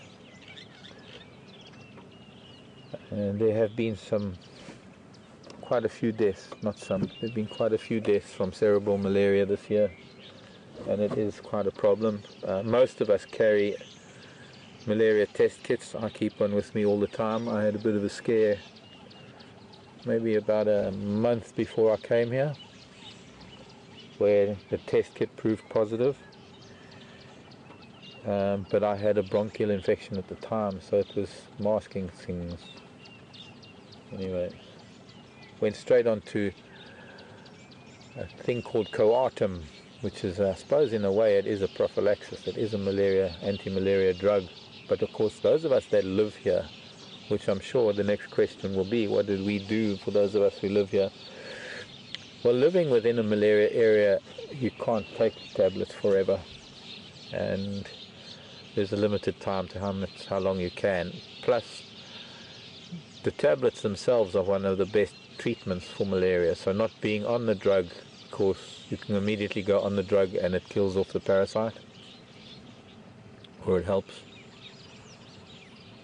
My friend Diane, who owns Bush Pub and Inn, is still getting over her malaria. She had malaria probably at least a month ago or more, and she's still suffering, still just coming around from it. I don't mean coming around conscious, but getting her strength back. It can be it can be sapping. It takes all your energy away. You're going to lose a lot of weight. Dwarf mongoose. Our smallest mongoose species. What have you seen this morning, children? I suppose if we don't move, you won't see us. Is that it? But we're looking at you. Hello? It would be funny if they waved back.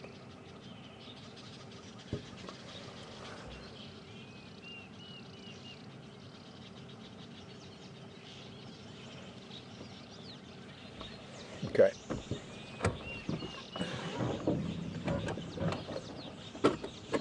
I'm going to do a big figure 8.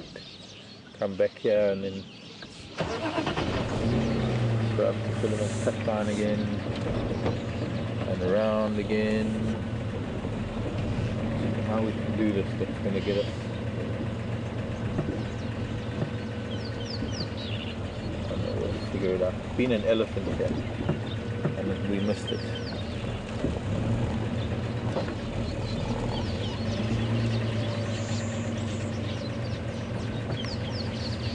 I want to see how recent there's some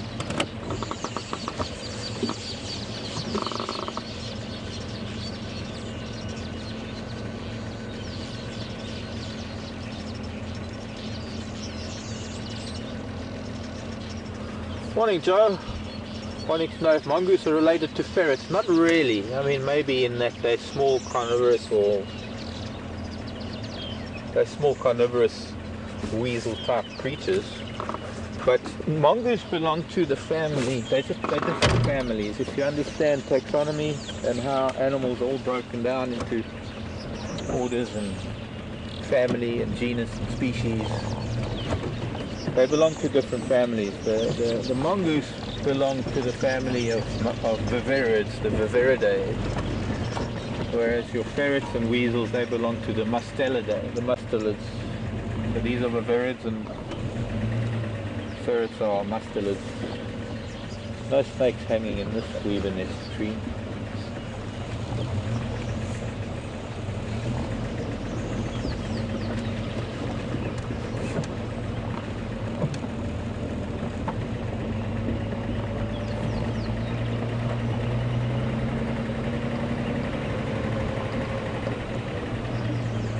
Okay, so let's try this angle.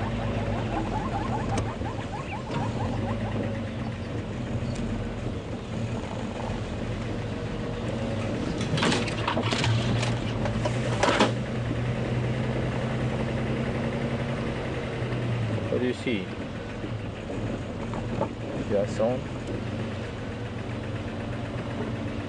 Morning, little Franklin.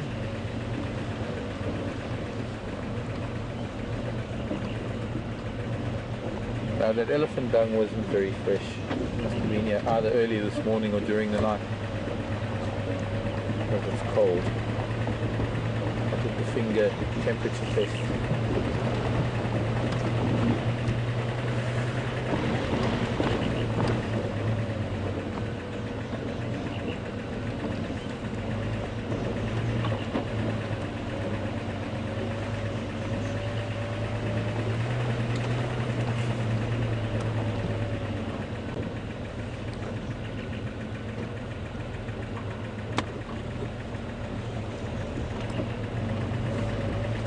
Cloud coming in, which is cooling things down nicely.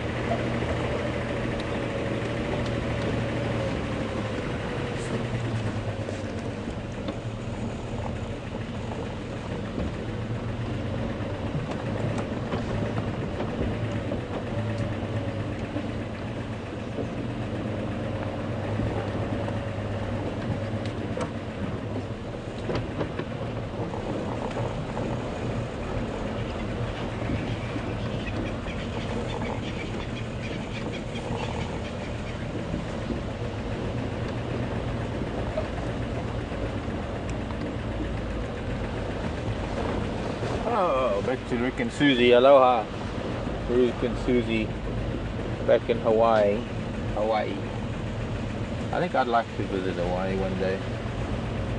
Catch a wave. Well, I haven't surfed since my Baja days in California. Shark Bowl and Capitola, Aptos, Santa Cruz.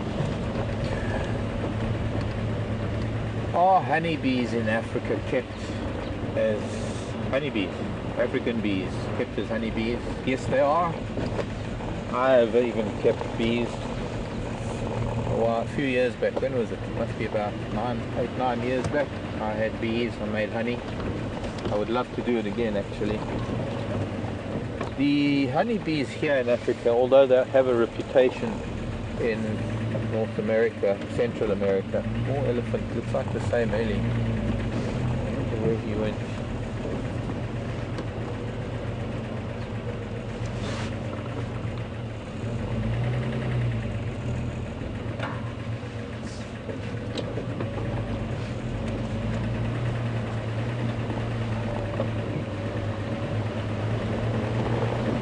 The honeybees, the so-called killer bees in North America, Central America, are hybridized African, or they're actually Africanized bees, but they are hybridized. They're a crossbreed, and they've probably taken the most aggressive feature of the African bee, and that's what's come out in this North American honeybee that has now become so aggressive. I've worked with the Cape honeybee more than the African bees here, and I've also had experience with the bees up in East Africa because we introduced honey farming to local communities as an alternative form of income to try and alleviate the pressure on the marine resources in that archipelago, the Mafia archipelago. The bees that I kept in the Cape were very, very calm. I could have probably collected honey without even using a suit, merely using a bit of smoke to calm them down.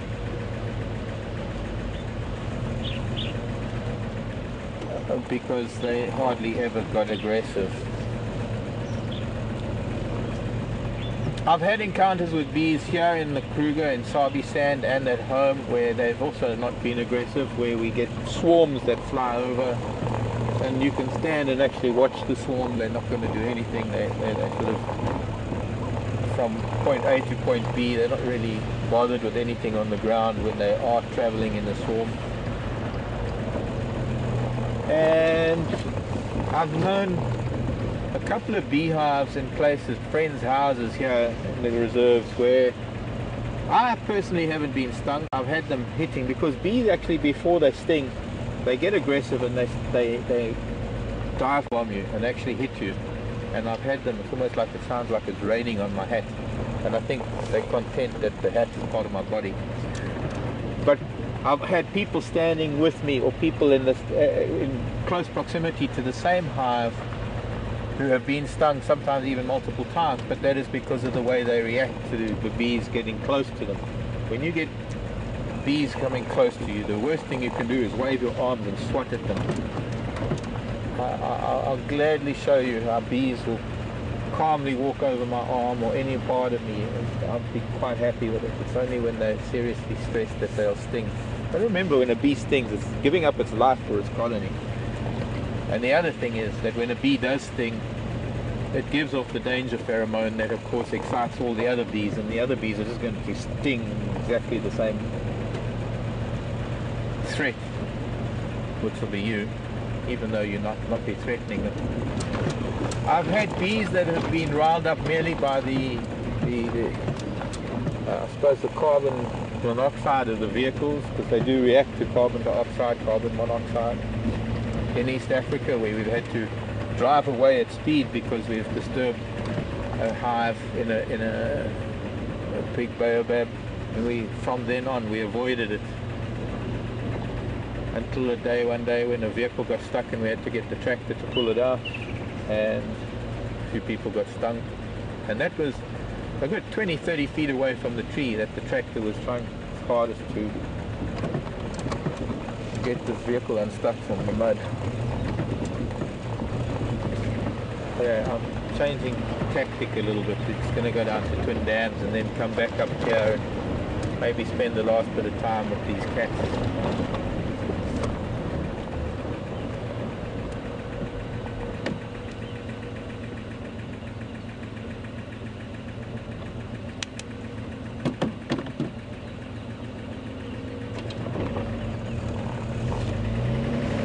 Seen any sign of that big giraffe. I don't know where he went. Maybe because we just haven't been to a road where he might have crossed the road. So bees are kept here. In fact, it is becoming very big business because of the collapse of so many bee colonies around the world. I mean, I had an entire hive that died for some unknown reason. I don't know what it was that caused it. It was right next to the hive it was another hive that there was nothing wrong with. And those were in proper bee boxes, those were proper supers and things.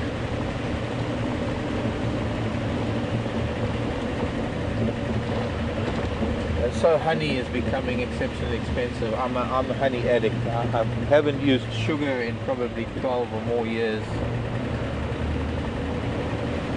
And while I don't have many things that require sweetening up, I do have a bit of a sweet tooth, so my tea in the morning needs honey and my cereal needs honey. And every now and then I just need a spoonful of honey. Great antibiotic, it's probably the best natural antibiotic.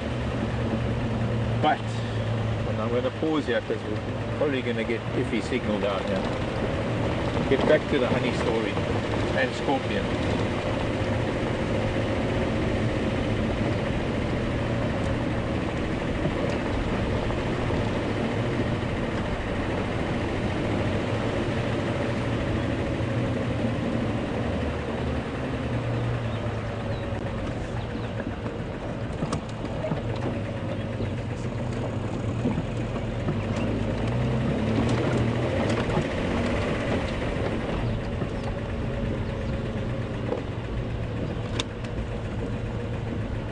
How's the signal looking?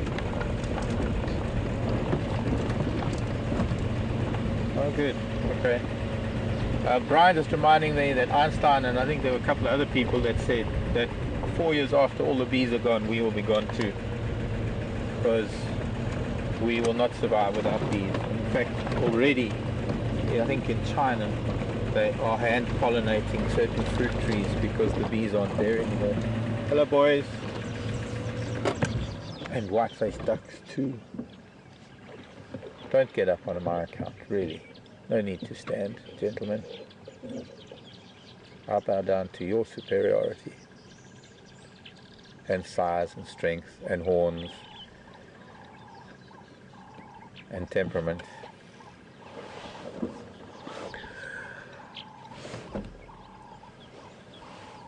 Now there are only thing one needs to know about honey is that unfortunately honey gets ultra filtered, and when it gets ultra filtered, all the purity, all the goodness, all that stuff that makes it so good is African monarch just flew by. One behind us now. We'll find another one. For honey to be as effective an antibiotic and the medicine that it is, it needs to be pure. Here we get a lot of radiorized honey. I don't really know what radiorized means or what it does to the honey. But the important properties of honey, good honey, are having bits of wax and bits of pollen and everything that the bees have put into the honey. By filtering it out and just getting a generic honey brand that maybe comes from China or elsewhere, mass produced, filtered, probably watered down. Not great properties in that honey. And I believe eucalyptus honey is also very high in sugar. Of course, here in South Africa, a lot of beekeepers keep their hives around eucalyptus because they are such prolific flowering trees, and they do produce a lot of honey.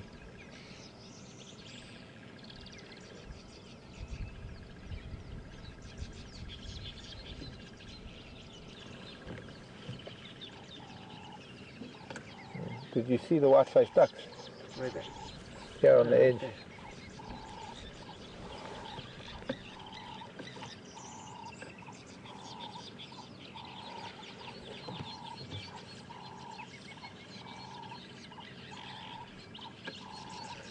A dozen buffalo.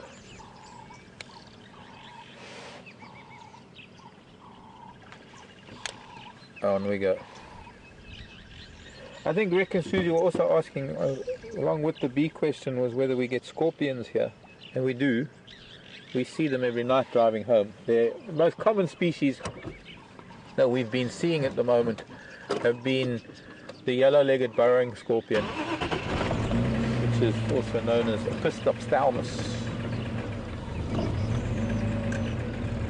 A very large scorpion, quite harmless, a very mild sting.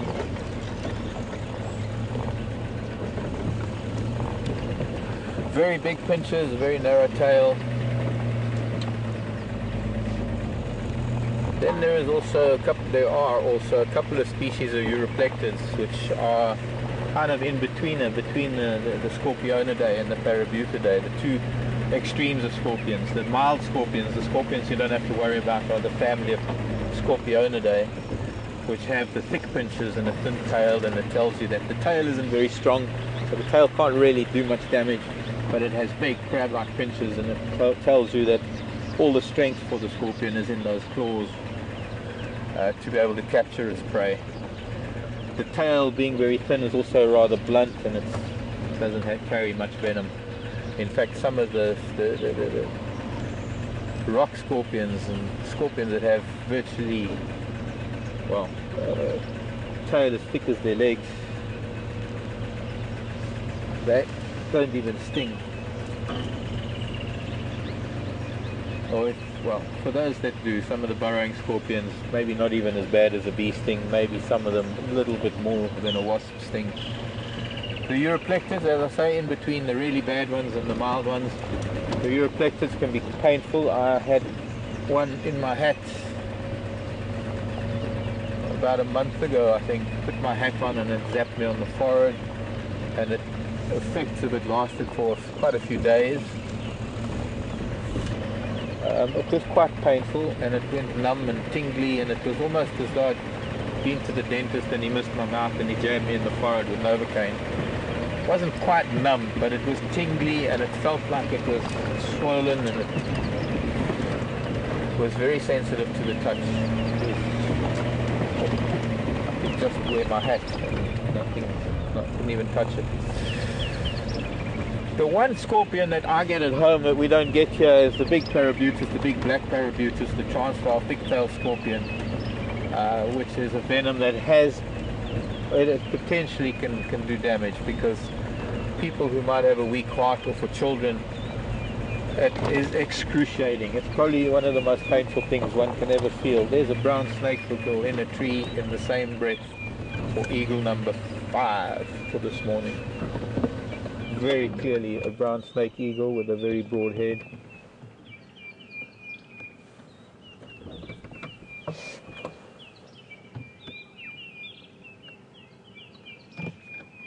And I can see its bare legs, and if we could, we'd see its yellow eye.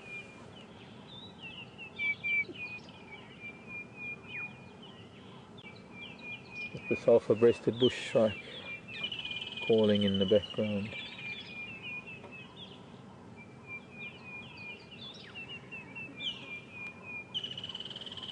Here's such a marula tree here.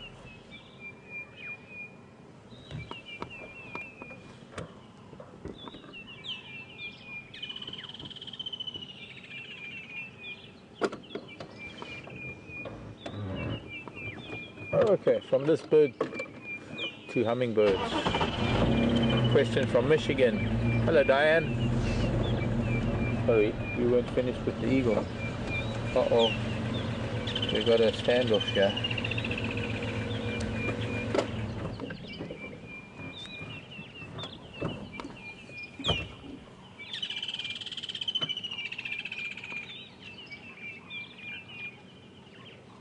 That's a big boy. Oh, he's big.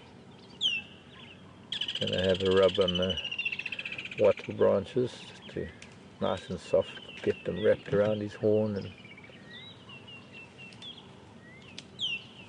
you can see that other one at the back there is wearing a wattle branch between his horn and his ear. So this one probably wants to get a bit of the same jewelry.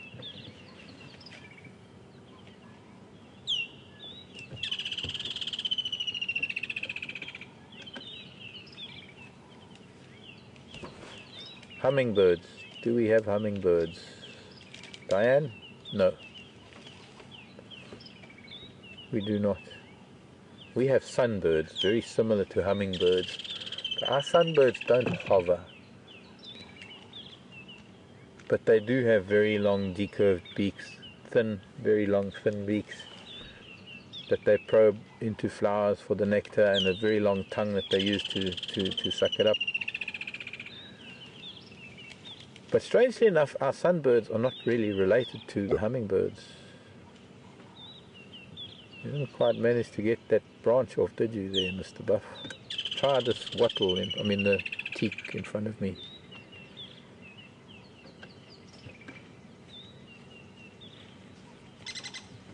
Maybe he's going to try with this round leaf teak.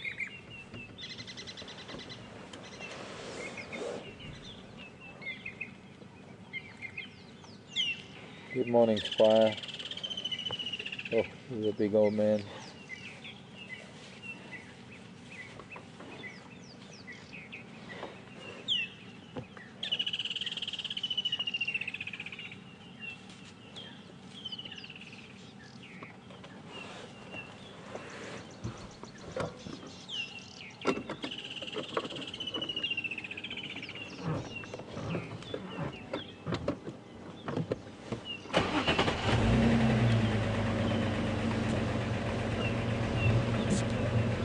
Heading to Tindabs. Go away, flowers. I need a piece of gory again.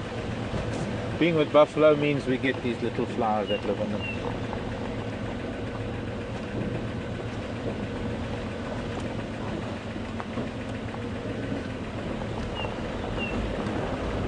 Need to find a plastic. No, you carry on, Brian.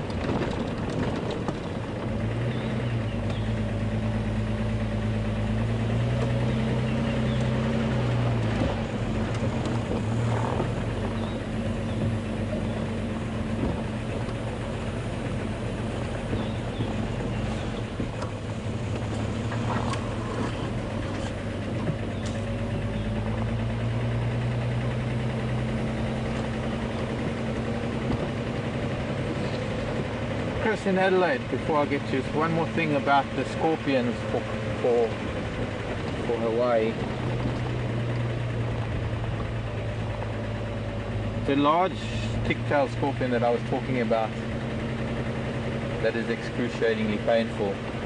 As with all the thick-tails, you can also get a very small thick-tailed scorpion, and don't also be fooled by a baby scorpion, because they also have venom and they are just as powerful. But the characteristic, or the thing that you're going to find with those kind of scorpions, is that their pinchers are very, very narrow. The pinchers are almost as thick as the legs, or as thin as the legs rather, and yet the tail is thick, almost as thick as the body. And it's those kind of scorpions that you've got to really be careful of. But the other thing is that some of the parabuted scorpions are able to flick their venom. It's almost like a spitting cobra, and they're very accurate. They can flick it quite far with their tail. Some Nyala bulls here that are displaying against with each other. They've got their dorsal crests raised. There's 3 of them, as far as I can see. And although they're not sparring, or they're not getting into sparring,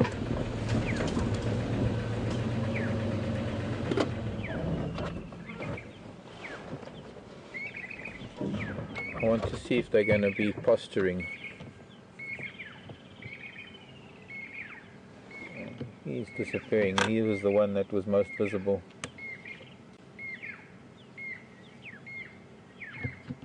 Jacobin cuckoo in the background.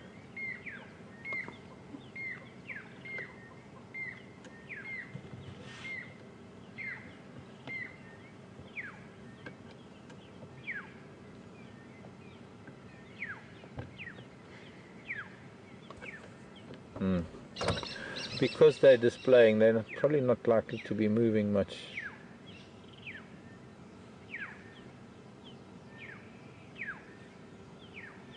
They are feeding, but they're keeping their distance. Okay, let's move on. I've also got a flower next to me. I'm very keen to show you.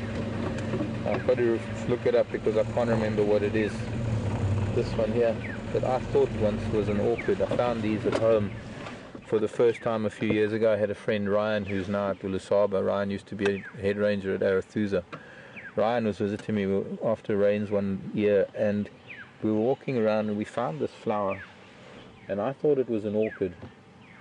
And I did find it, and I did learn the name, but I've forgotten because I haven't seen it for a couple of years, so I've got to remind myself. I mean, it's a green flower. It's not really that pretty, but it really is an intriguing shape. Kind of a long spike coming out of, I guess, from a bulb, or must be a bulb in the ground.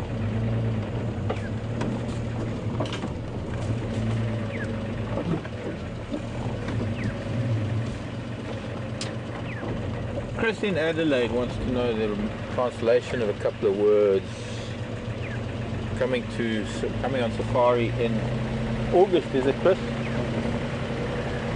Wanting to know the word for tracks and a kill. Well, when we refer to tracks, we refer to Mkonzo, M-K-H-O-N-Z-Z-O, Mkonzo.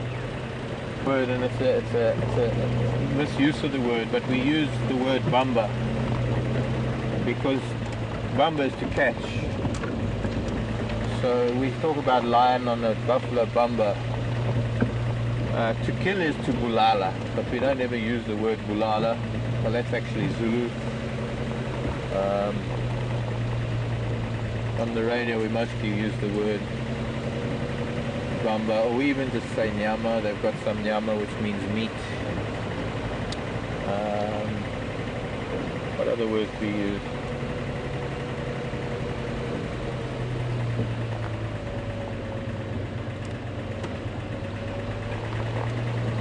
Mostly just use the word bamba.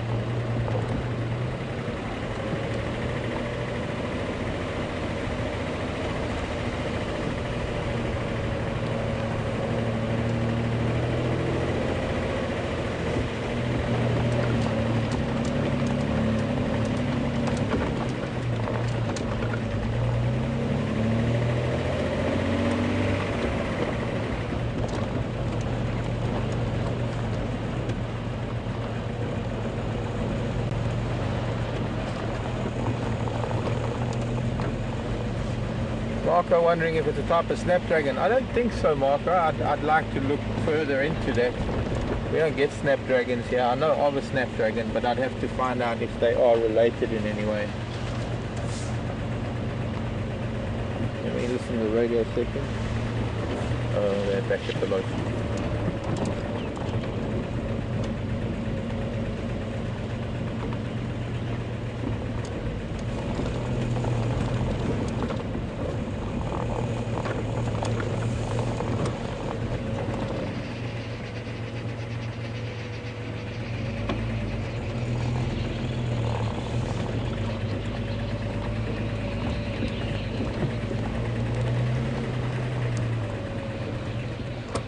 There's a mangy looking squirrel. Oh, it's gone. The squirrel's lost all the hair on its tail. It looks like a rat. Scrawny little squirrel. Grow some hair on the tail, why don't you?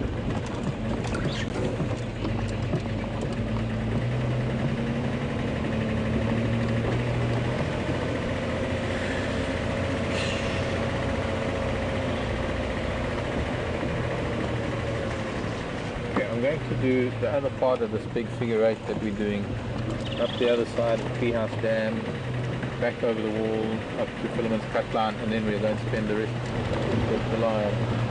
There's been elephants here, but they are long gone.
Ah, okay.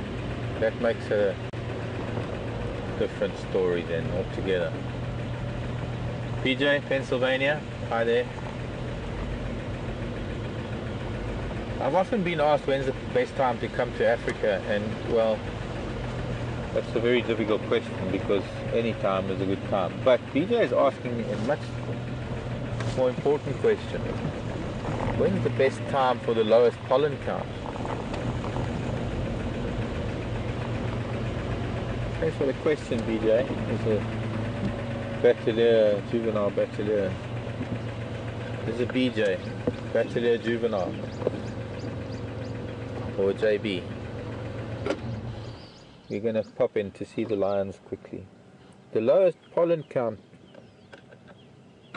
being the key to this question. When's the best time to come on safari in South Africa?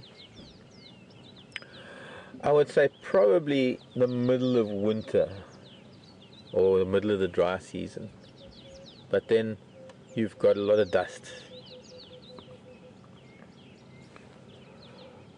perhaps the end of summer when it's the greenest and everything is finished flowering and finished fruiting, and they really are.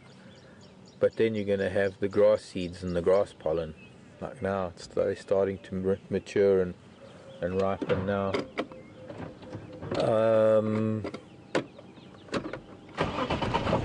Gosh, that's a difficult question, since I don't really monitor pollen count, and I know that nowadays on your weather reports, they now give the pollen count,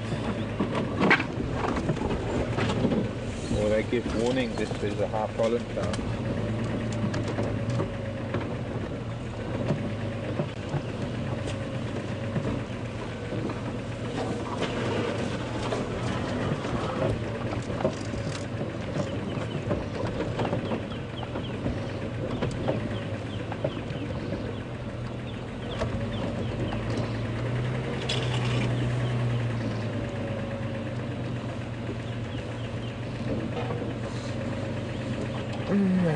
That lovely smell of decaying buffalo.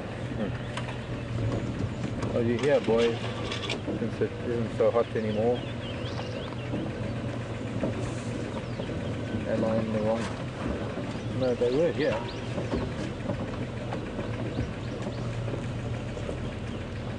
Maybe they're back where the kill is. They're in the water. Oh, there. One of them coming up now.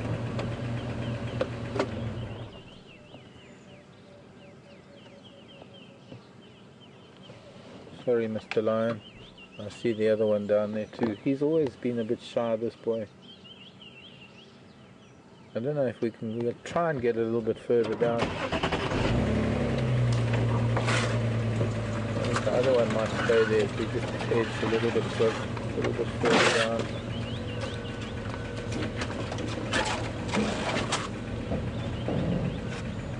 Try not to make fast movements, please.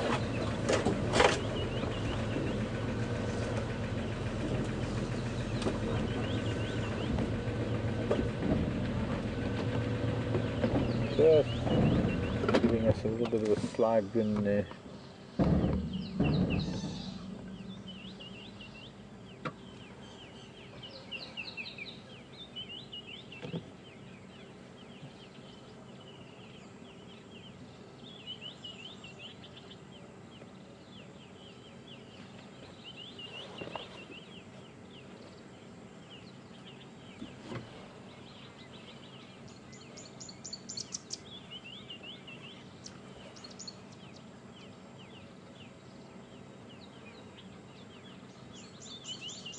Got like a little bit of a twitch. He's up the lift.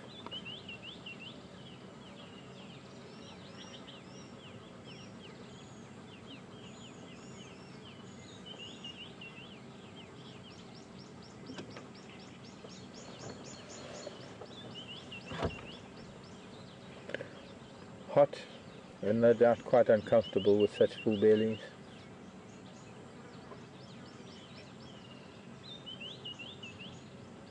The kill is another 20 or 30 feet beyond the other lion, who's now quite well hidden. He is a little bit shyer. He got up when we were starting to come down here, and he's gone and lay down in some thicker bush.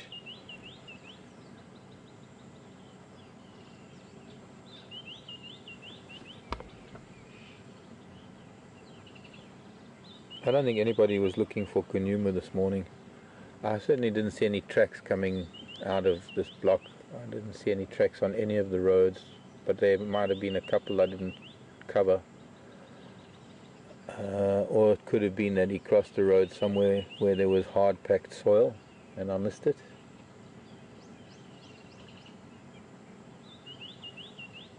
But he might still be there, for all we know.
best we can do from this angle, I'm afraid. There's a big lion. I don't think they're as big as the Salati boys, but they're pretty close.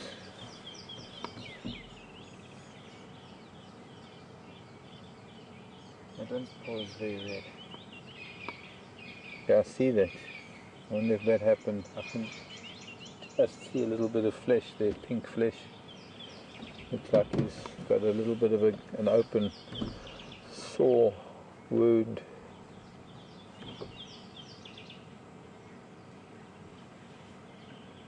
Almost where the dew claw is supposed to be.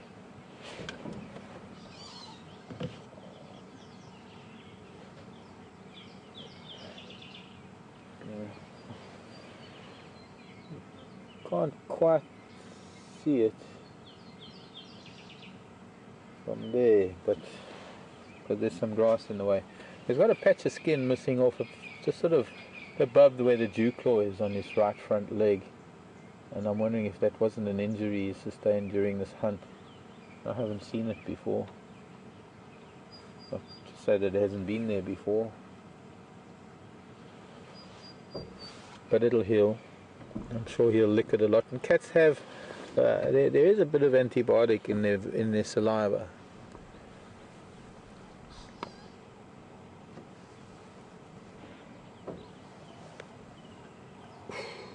Flat cats.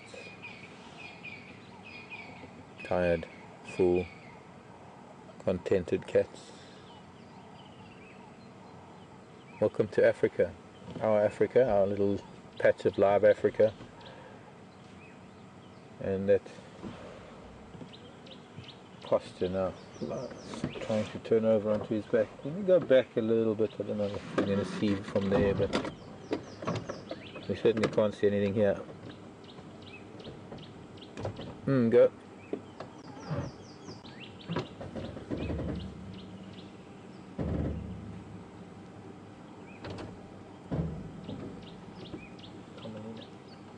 The small blue or purple flower by the lion is actually Commelina. It's a Commelina modesta.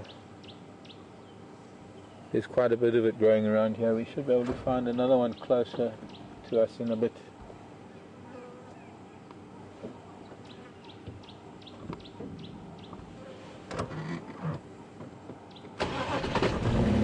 As far as I know, it's also known as wandering Jew.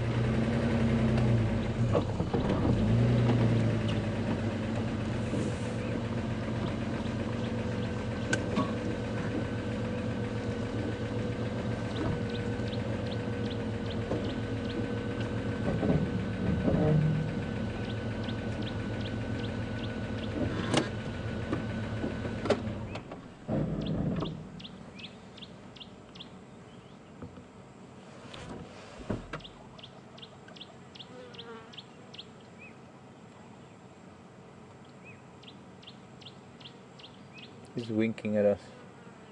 Got a bit of a twitch.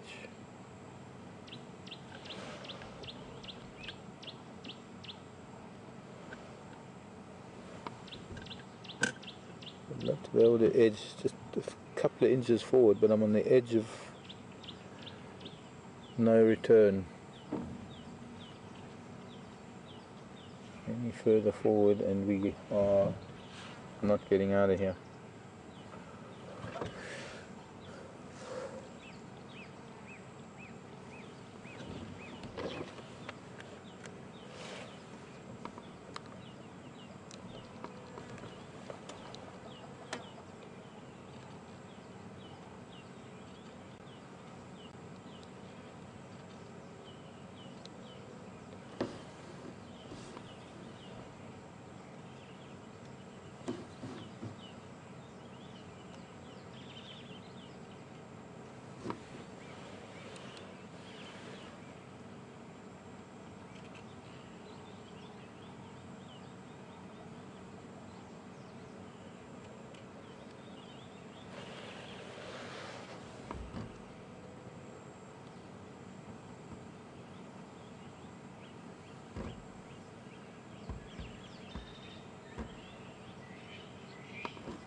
Hello Billy Joe in Florida.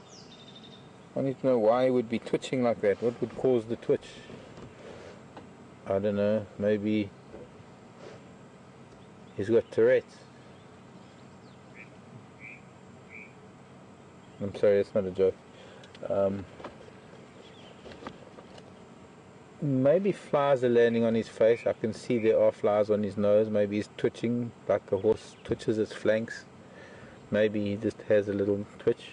I have absolutely no idea. My guess is because there are flies landing on his face and he's too lazy to shake his head, so he's just twitching his cheek and he's getting rid of the flies that way.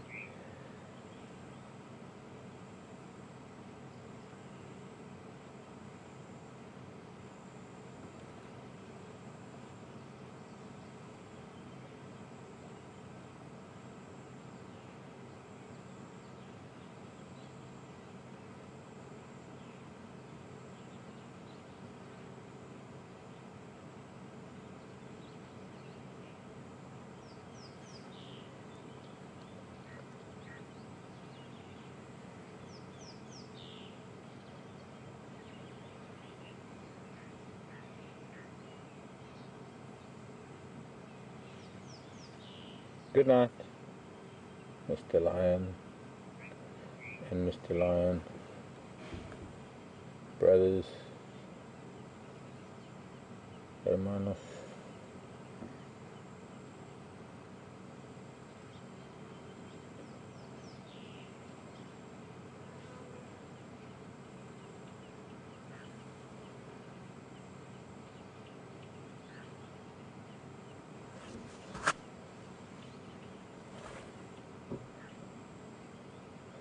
Not a care in the world. I think the only thing that'll move them is a herd of elephant.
Well, I was hoping while we were sitting here with the sleeping lion and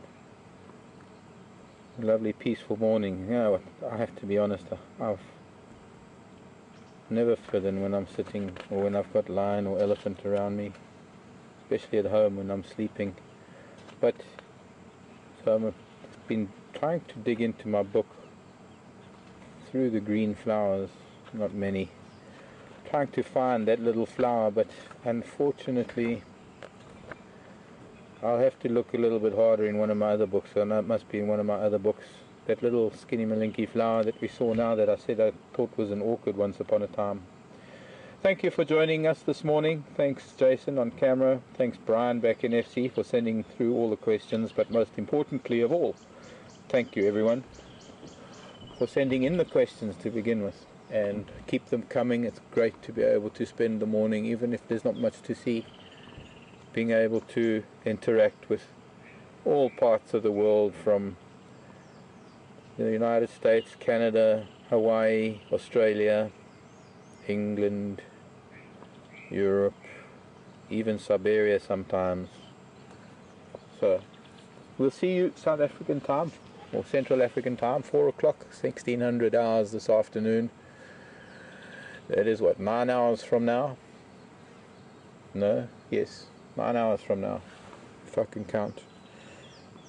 and Scott and I will be taking you around to try and find some really wonderful things. Maybe we'll try and get to see that other pride of lion again.